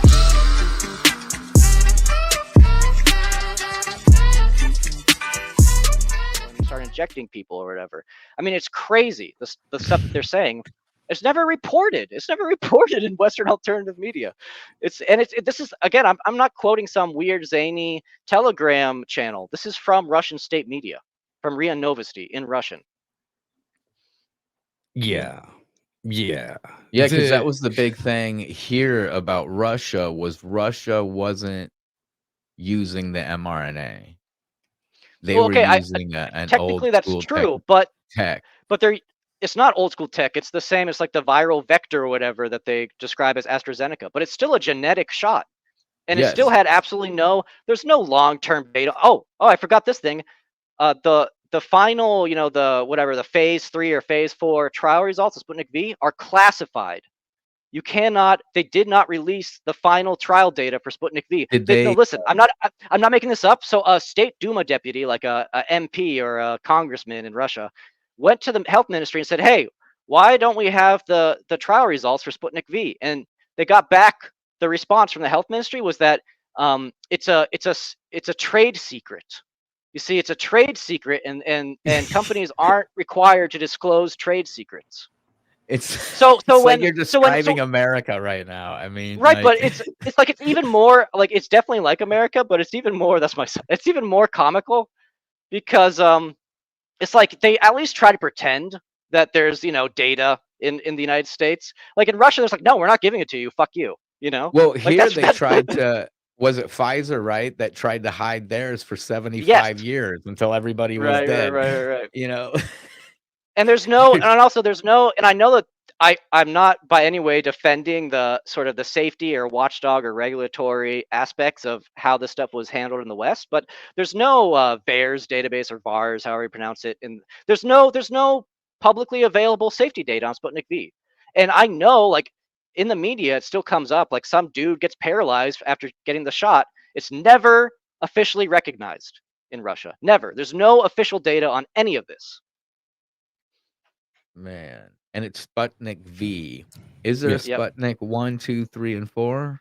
Okay, so that's another thing. This was a marketing, allegedly. We don't know how the name came about, but allegedly the whole idea was that it's supposed to, bring back the glory days of the Sputnik, because Sputnik, it was the satellite, that went up that the Soviet Union set up. So this is and V is supposed to represent victory, even though it's not in the Russian alphabet. You have victory, you don't have a V. So it's really weird, and it's really stupid. And it was allegedly, this name was pitched by this guy, Kirill Dmitriev, who worked for Goldman Sachs, McKinsey and Company, and was a World Economic Forum Young Global Leader. Like, I think that this is relevant information. No one talks about it. Yes, because it ties right into what's going on here, what's going on in other places in the world. I mean, yeah, that's what I was saying about the club part, not necessarily there's like a club and they're all coming and hanging, which or even that they're all on the same team at any given moment. The idea, I think, it is rooted in such childlike naivety that there's a literal, bench for one side of the global oligarchy, and then on the other side of the field there's another bench for the other side of the global oligarchy. That's not how this shit works. Everything basically is underwritten from the Bank of International Settlements. There's IMF money involved, or the IMF is involved in just about all of this shit. There's cross-pollination everywhere. It's an international group of people with mutual or competing interests that work either with or against each other at various points in history for their own personal gain, but ultimately for the same goal of right now it's the technical prison grid that everybody seems to be going along with, but they're all vying for control over it. It's a race to who builds it first. Sorry, Yeah, and again, getting Right. back to this idea of the tyranny of small differences. I mean, think about it in your own life. I'm sure that both of you probably have friends or acquaintances where you agree with them on, 95% what they say, but for some reason there's some disagreement and now this person hates you, or it's really difficult to talk to them, or they don't want to have anything to do Yep. with you now. I mean, I know in my own like blogging career, it's so sad to even say that. Like, for example, I know a lot of people who I agree with like 95% what they say. When the war in Ukraine started, it's been going on for a decade, but when the SMO started, I was quite critical of what was happening, and I asked a lot of uncomfortable questions, and people stopped talking to me. People that are in agreement with me with 95% of every, we're like, we should be allies, but because we have this one disagreement, I'm, persona non grata, I'm a terrible person, et cetera, et cetera. And so it's just apply that on a larger scale. You have a bunch of rich oligarch fucks who are just, they have some stupid spat, some stupid little feud, even though they're basically the same type of people trying to do the same thing, right? So I'll just set the stage a little bit for those who are coming in totally blind to this. The fluoride lawsuit, #fluoride lawsuit, it is born out of a 2016 petition filed by the Fluoride Action Network, Moms Against Fluoridation, Food and Water Watch, and a few different plaintiffs, basically mothers and their children who have been able to narrow down their children's health problems related to fluoride exposure. And in 2016, they filed a petition under the law known as the TSCA, Toxic Substance Control Act, which specifically allows citizens to petition the EPA and say, hey, we believe or we have evidence that X, Y, and Z causes, some sort of harm.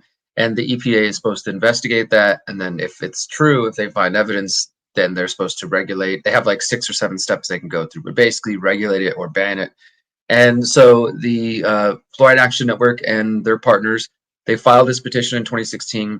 It was denied by the EPA. Shortly after that, they decided to file a lawsuit to try to force the EPA to look at it again.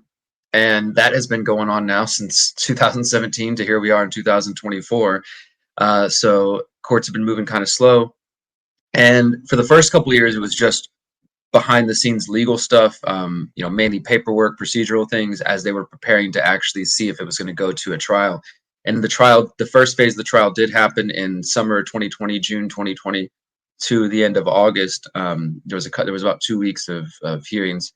And then the judge ruled in late August 2020 to put the whole thing on hold. And I was probably the only person reporting then. Of course, this was during COVID lockdown. So the whole court was being streamed through Zoom. So there was no in-person. And that was convenient at the time. That allowed me to be in Texas and to be doing what I'm doing now, live tweeting every day while following along on Zoom and then writing articles and trying to, bring more awareness to it. And I've been doing that at the Conscious Resistance, as you mentioned, as well as at the Last American Vagabond with Ryan. And I've just been following it since then. I mean, basically what happened at the end of summer 2020, after hearing really some pretty explosive evidence presented by the Fluoride Action Network's expert witnesses, some of whom are former EPA employees themselves, not just random employees, but directors, people who've been involved in helping create the studies and the regulatory methods that the EPA has used for lead and for mercury. So some really powerful expert witnesses. And at the end of that first phase, Judge Edward Chen said that he wanted to put it on hold or put it in a stay or what's called an abeyance until more studies came out. Because at that time, the EPA was arguing, look, the U.S. National Toxicology Program, we know they're working on this giant review of all the fluoride literature. We should wait until that comes out before you make a decision, Judge. And the Fluoride Action Network, I would say that they probably didn't want to wait. I mean, they wanted the judge to obviously make a ruling sooner rather than later. I remember at the time, lead attorney Michael Connett was saying, Judge, while we put this on hold, people are still being exposed to fluoride. Pregnant mothers are still being exposed to fluoride because a lot of the cases you're going to hear today revolves around the impact on pregnant mothers. And specifically what the Fluoride Action Network was trying to get the EPA to acknowledge is that fluoride is a neurotoxicant. And specifically, they're looking at prenatal exposure. So people who are in the mom's womb, babies who are in the mom's womb while she's chugging down fluoride water, and then the baby comes out and then she's giving them baby formula reconstituted with fluoridated water, and she's drinking foods with fluoridated water. So there's a lot of exposure going on. And obviously we all know that's a very important developmental time. So that's kind of what the case has been focused on. in the end, the judge decided, let's put it on hold until this NTP study comes out. So that was August 2020. And we just restarted January, just this now, February, January 31st, last week, 2024. So clearly things got put on hold for 4 years. Before we get to what happened, where we're at now, I'll just explain why it took 4 years and why that matters. Well, for one, we were basically just waiting for this NTP study to come out. And like I said, we took a break in August 2020. 2021 passes and there's no news. There's no updates about what's going on. Fluoride Action Network is trying to ask the judge, like, when are we going to resume? The judge is just like, let's wait. Let's keep waiting to see what this report says. And then at some point in 2022, I believe Michael Conant, and he said this in one of the interviews I did. Again, he's the lead attorney for the whole plaintiff side.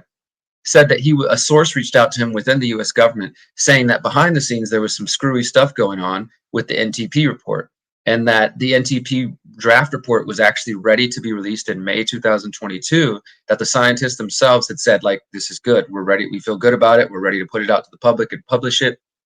And this source basically told Michael and his team to file some open records requests, and they might have directed them in some areas to look. And that's what they did. They did through the process of discovery in the lawsuit. They filed open records, Freedom of Information Act requests, and they obtained emails from members of the CDC's Oral Health Division, members of the Department of Health and Human Services. And these emails, as I've been reporting for the last year or two at TLAB, they show that 2 different people for sure are named in blocking the release of this NTP study. One of them is Dr. Richard Wojcik, who is one of the directors of the National Toxicology Program. He publicly said, I'm responsible for blocking this report, guys, it's me. But in reality, the emails show, there's a couple of emails from the CDC and the HHS that show that it was Assistant Secretary of Health Rachel/Robert Levine, for those who know who that person is. It was specifically named, and it says ASH, which is Assistant Secretary of Health, ASH Levine said this report is not coming out. And so that's explosive stuff. We have elements of the U.S. government blocking the release of this NTP study. And what does the NTP study end up saying? We still haven't seen the final version, but we have the copy. Because of Michael's work and their pressure, they forced the National Toxicology Program of the U.S., not the National Toxicology Program. Those scientists said that they were ready to release it, but they forced other elements of the U.S. government to post the draft report. This is not a final version, but the draft report clearly says that higher fluoride exposure is consistent with lower IQ in children. And this is the report that they were fighting to block. And you can see there's the statement right there. The latest we heard is that ASH Levine has put the report on hold until further notice. That's Rachel Levine that I was mentioning. So, you would imagine this would be front page news, and even I wish there was more coverage in the independent media. I'm grateful you're bringing me on, brother, because I think we could have a lot bigger signal if some other podcasts would be paying attention and recognizing how big this is. This is the first time ever that a citizen's petition and a lawsuit has successfully made it all the way up to the federal court against the EPA, where they're in the federal court and they're presenting hard evidence from scientists, from experts, about the neurotoxicity of fluoride, about the way it impacts our thyroid, the way it can harden the bones and create skeletal fluorosis and all kinds of different things. I mean, there's been some really powerful information. So that's what's been going on the last couple of years. Is basically we found out why that report didn't come out, because there's members of the government trying to block it from coming out. So once Michael Conant presented this to the judge, it got the judge to say, okay, let's restart the trial. Let's go ahead and resume. And that's where we're at now. One last thing I'll mention, and I'll shut up for a minute, is that unfortunately they made an arrangement. This is not something I might have done. Of course, I'm not a lawyer, so what do I know, right? But they made an arrangement, they being the Fluoride Action Network attorneys, they made an arrangement with the judge that they wouldn't bring up the political interference. And in fact, it was the judge who kind of forbade it. So there's no discussion allowed about this tomfoolery going on behind the scenes, which kind of makes it difficult to think about to really argue your case. I mean, they're doing a great job. Michael Conant is an amazing attorney, but still think about it. If you're trying to tell the judge, hey, the judge, the reason this study doesn't show what it should show is because there's this political interference. Oh, wait, we can't talk about that. So we'll have to just leave that whole part of the conversation. So it creates this unfortunate situation where all of these really powerful facts about the CDC's Oral Health Division interfering and Levine interfering, they can't even be brought into the discussion. They're not a part of it. And essentially what you have here, man, is what I'm realizing more and more, at least within the U.S. government, is you have some scientists and researchers who are more involved in environmental toxicity, who are saying fluoride is a neurotoxin. And then you've got these researchers and the sort of dental lobby that is like, no, fluoride is the greatest thing ever, because the CDC says that water fluoridation is one of the top 10 health achievements of the 20th century. And because the dental industry has put a lot of their weight, money, time, and energy into promoting this, so they don't want to look like they've been promoting a neurotoxin. So you kind of have these two different factions of the science fighting each other. And it's been really interesting, to say the least. And you were talking to Corbett about the phosphate and mining industry's influence in this, and I understand that according to him and the documentation that he's seen, it's been nearly 100 years, 80 years, something like that he can point to documentation that describes whatever degree of influence that lobby may have. You look like you froze up a little bit. If you did, you're gonna have to tell me what you missed. Oh, I heard you. I heard you. Oh, okay. Yeah, your screen's for a frozen. second. Oh, is it? Yeah. Let me turn my camera off for a second. Maybe adjust it a little. Yeah, there we go. We'll figure it out. At any rate, while we're looking, what we're looking at, because we're not in a courtroom right now, so we can discuss the political and additional influence that's levied on behalf of fluoride.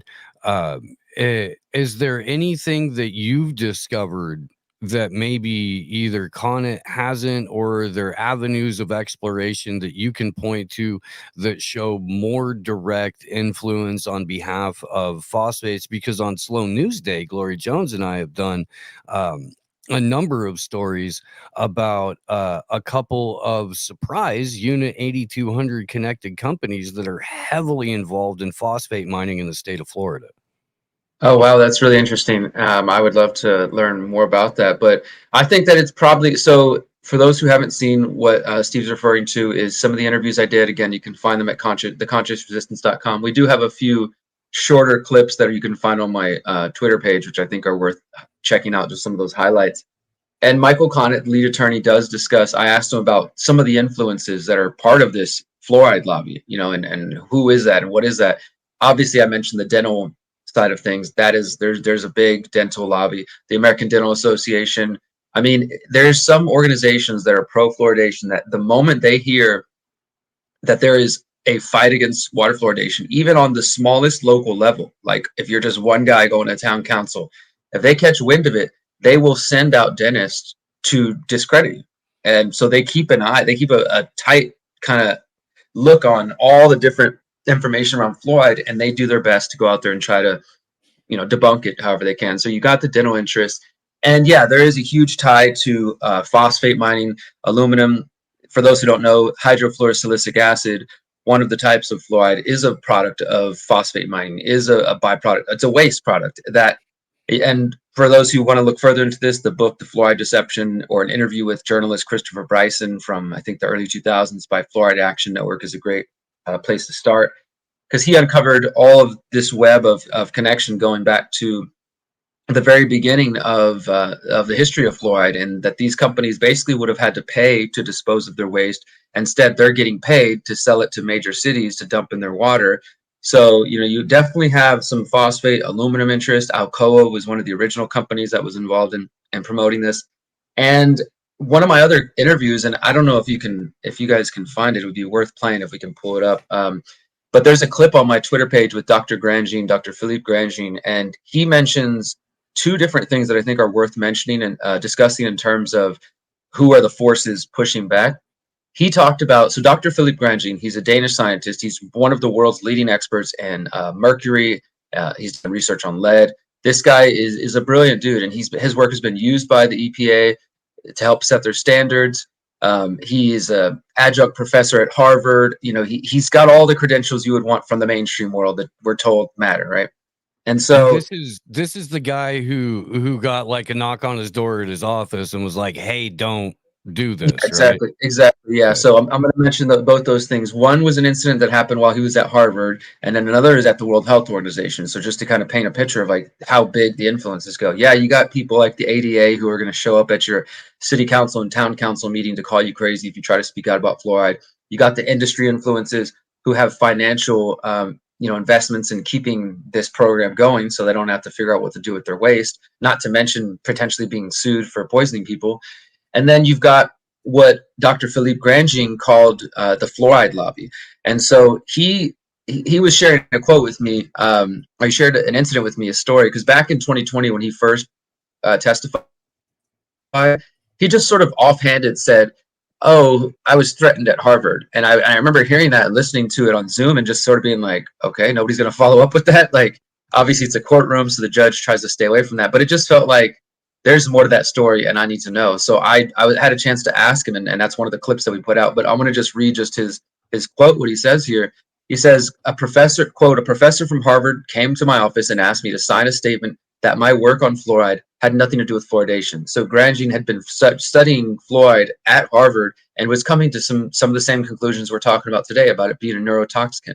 So a professor who he didn't name comes to him and says, "Hey, we need you to sign this to say that your work is not related to water fluoridation. It's just about fluoride, but try to draw some distinction." And he continues, he says, quote, "He actually wrote this draft. I still have it in my possession. And since I didn't sign this immediately, he instead went to my dean and had the dean sign a statement saying that he supported water fluoridation in accordance with the CDC. I was told by the leadership at Harvard that my research on fluoride was unwanted and had never been approved by Harvard. Because we couldn't agree on what I would consider academic freedom, I left Harvard." So, I mean, some pretty powerful stuff. And I wish that we could get him to name some names. Yeah, that's the clip right there. Yeah, I've just read from it, but feel free to play it if you like. But I wish we could get him to name some names. But I will say this. He was scared to tell me this. I'll be real with you. He was afraid to tell me this. After we finished this interview, he kind of paused and asked me, "Where is this going to go out? Who's all going to see this?" And I was like, "The internet, everywhere, And he was like, "Well, there's going to be some people mad at me at Harvard." And I kind of gave him a chance. Like, "Are you okay? Like, is there anything you need to, you need to cut?" And he didn't say anything. He just kind of stood there for a minute, like thinking pretty deeply about the impact it might have on him. But it is what it is at this point.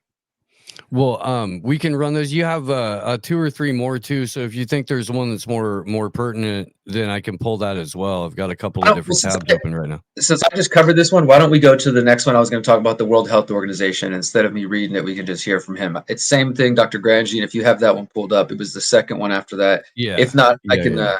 You got that? Cool. I've got it right here. Cool. Yeah, let's go to that one. Okay. My experience with fluoride actually goes back many years because the World Health Organization asked me to help them develop what they called an environmental health criteria document on fluoride.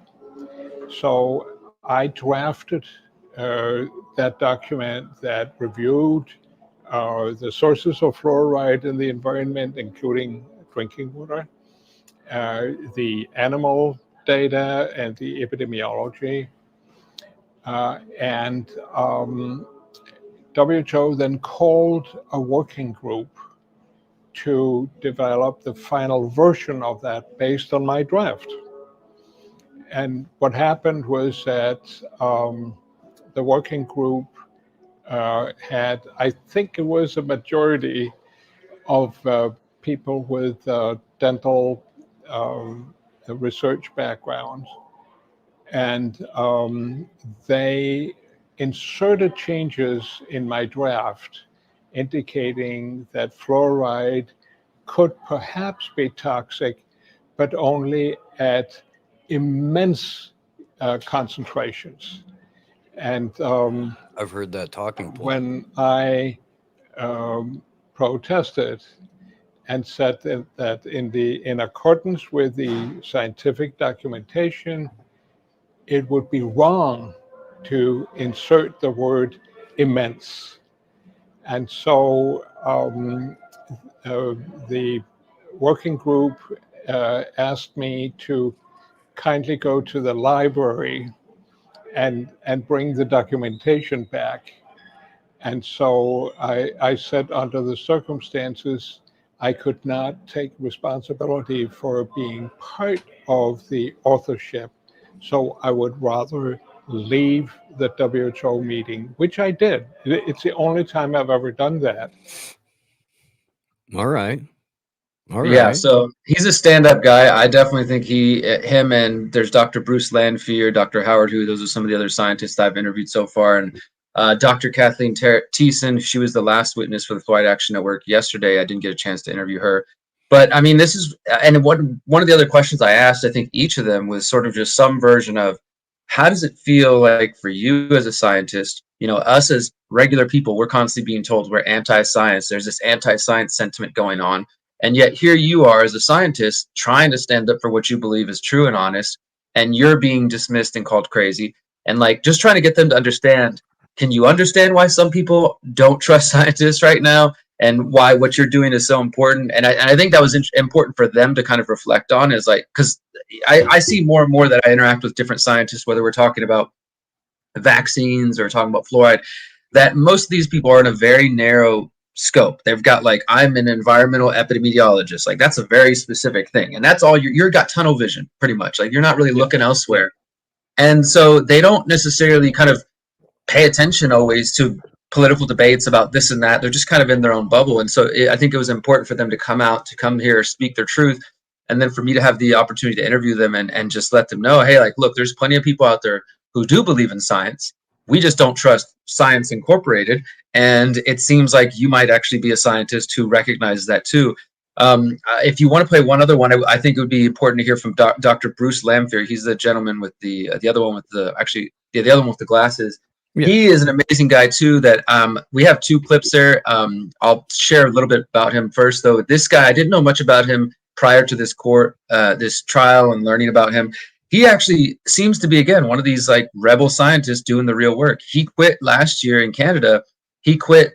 He was a part of this regulatory board that's supposed to deal with pesticides in Canada.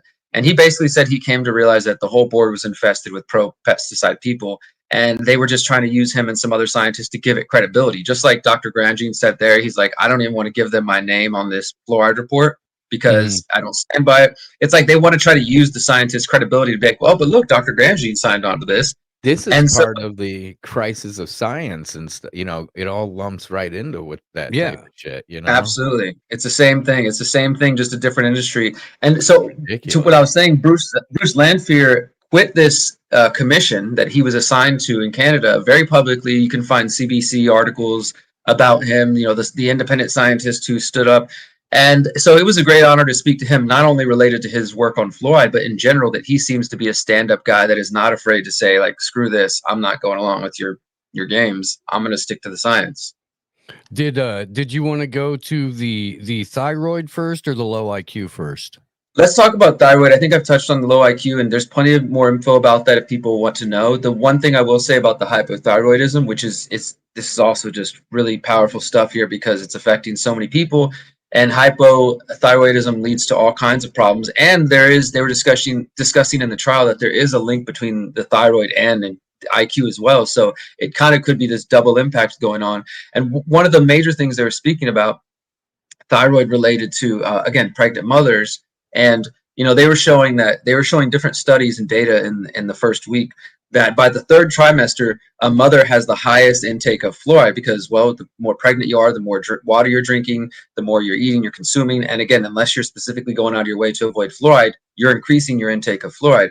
Also, by the third trimester, the baby, of course, is starting to form its skeletal structure, starting to form, and everything, as we all know, everything the baby gets comes from the mom, right? Well, one of the things that fluoride does is it stores in your bones. So if a mom is drinking fluoridated water, showering in it, eating processed foods with fluoride in it, pesticides in the air that have fluoride, you know, she's got all these different exposures. That's going to build up in her body. It's going to build up in her bones. It displaces calcium. And then what happens as the baby's trying to form their skeletal structure, they're pulling everything from mom. So all that fluoride is getting pulled out of the mom's bones, straight into the placenta, passing through the blood-brain barrier. I mean, it's just really insane, like that this data is out there. And again, that there's not more of coverage on it. We know why, of course, but it's just really, I've been researching fluoride since 2010. It was one of the first things I kind of woke up to, and I did my research and I stopped drinking fluoridated water years ago, and then I've kind of moved forward until this trial. But just this last week, being here for the second phase of this trial has really kind of renewed my desire to spread this information as far and wide, because I mean, we all probably know, moms and, got siblings and people with kids, and whether they're, even if they're not prenatal anymore, it's still impacting them. It's still affecting them. Right. And so if they're drinking fluoridated water right now, they could be losing IQ points as it's literally currently as we're sitting here. Look And at the powdered formula industry, right? Yeah, exactly. Yeah, and the water used in that. I mean, that was brought up a few times in the trial as well. That they were talking not about, only again. is the formula has been found to be poison, right? With mineral metals in it and stuff like that, and then it's mixed with the fluoridated water. Fluoridated water, exactly. They brought that up in the study, in the court a few times, just showing we have data, we have studies showing that the mom prenatal is getting exposed, the baby prenatal is being exposed to all this fluoride, and then the baby's born, and then if a mom's not breastfeeding, or even if she is breastfeeding, if she's drinking fluoridated water, it's going straight into the baby through that. But if she's using formula, she's getting more of it. On the shelf itself in the baby aisles, when it comes to bottled water, it's got fluoride right in it, and it says so. I mean, it's kind enough to say so on the label. It is nice pink label. It's there, but it's a selling point, not a warning sign, and that's exactly. the problem. Exactly. All that water that they have for the babies has fluoride in it, and it's a selling point. It's we can go ahead and play this clip from Dr. Bruce Lanphier. I think we set it up enough, but this is him focusing specifically on the thyroid. Could you speak to your work related to studying hypothyroidism and I think fluoride's impact on the thyroid? Yeah, so this was a study that just came out in the past year. Megan Hall led the study, and along with Cristian and the rest of the team. And what we found is that women who are exposed to higher amounts of fluoride, especially if it's in the water or if it's a measure of fluoride intake, we saw an increased risk of those women developing hypothyroidism. Now, it didn't all happen during the course of the study. Some of the exposure likely happened before the women even showed up. In fact, many of them already came in with a diagnosis of primary hypothyroidism. But because they were in those communities either with fluoridation or not, that seemed to predict why some of them, and it wasn't a small amount.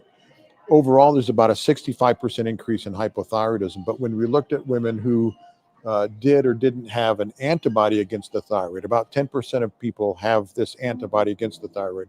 We saw that it was primarily in those without the antibody, so 90% of the population.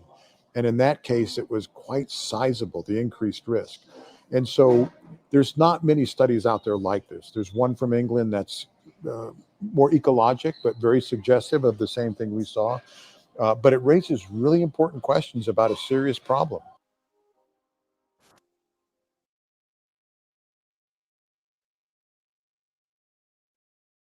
Really, really big stuff. Oh, sorry, I was muted. All these buttons. I was just saying, I think I lost audio. That is the stuff with the fluoride and what it's doing to us. I mean, you've seen like when there's like a fluoride spill, they have to bring out hazmats, and it in some places it like eats through the concrete, and they dump this stuff into our waters. I mean, again, I encourage people to look up the book with the fluoride deception. It covers a lot of those. In the early days of fluoride, there were incidents. I know of one in Jersey and a few other places in the U.S. where they used to have these, I don't know if you call them pipes or what they're called, but basically where all the chemicals would exit, and they have these scrubbers on the top that are supposed to catch the fluoride and catch the chemicals as they go out so it doesn't go into the air. And there was at least a few different incidents where those were not working, and the fluoridated chemicals did go into the air. And you can find, again, I think it's Jersey in like the 40s, where farmers' cows get completely calcified and are just like, they're dying, their crops are dying. Like there's all these negative consequences from fluoride exposure through the air. And it's the same thing that they're adding to the water. And, one of the other things that Dr. Grangin, who we showed a moment ago, talked about And this is what's so frustrating, is that really, even though this court case has been dropping some really big nuggets and like we got more pieces of the puzzle, the reality is that this data has been out there for almost 100 years. As Dr. Grandjean talks about, one of the first scientists to ever study the impacts of fluoride is a guy named, I think you could pronounce it, Kai Roham. He was a Danish scientist, and he published a book in 1937 on the impacts of fluoride. He went to Greenland, where they have these mines for this mineral called cryolite, and cryolite is part of mining process. Fluoride is released, and so Kai Roham, this Danish scientist in the 30s, goes and studies the workers in these cryolite mines in Greenland and starts finding, as he told me in one of the interviews, that they did x-rays of them and their ribs were like marble, like just like hard, and then even they're hard but also brittle. They can break, and just all kinds of skeletal problems. He was the first person to ever identify skeletal fluorosis as a byproduct of fluoride exposure, and that was 100 years ago. I want to give a special thanks to Steve and the AM Wake Up crew for letting me on their channel.